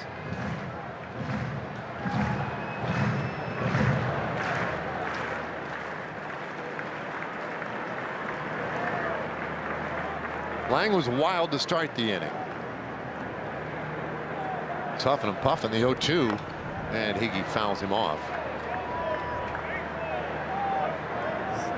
The other day, Lang ended up getting the save. In fact, he's recorded 3 saves in the Royals' last 5 games, but he threw 28 pitches in Saturday's win. And it was the most pitches in a save by a Royals pitcher in like 5 years. So the point is, and we saw it here right out of the gate, even when he is getting it done, it's a little bit of an adventure. 1-2, and Higgy swings and misses. It gets away. He will take off for first, but that is the second out of the inning. They convert the throw. Berger gets to third base. Higgy, he did not know that one got away. No, I don't think he got far enough away with Higgy's speed that if he would have went immediately, he would have been safe, because he's still out by a good 10 steps. This is an interesting situation. I thought they would bring in Strom here. Yeah, well, they're sticking with a guy who has finished some games off for him. They got everybody up on their feet here. Tying run at the plate, and Peterson takes way off the dish. Ball 1.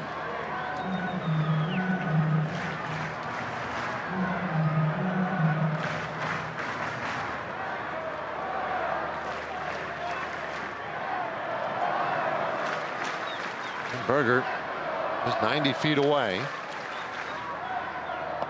Man, that's a strike.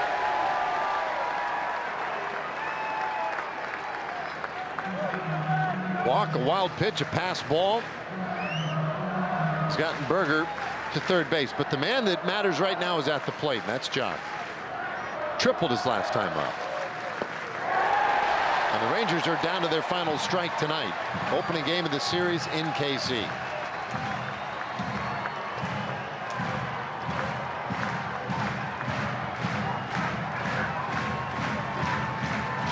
Jock uses his timeout.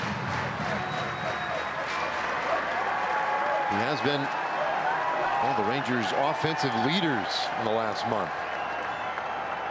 The 1-2. And he strikes out swinging. This one is over. Lang completes it for Kansas City as they came storming back.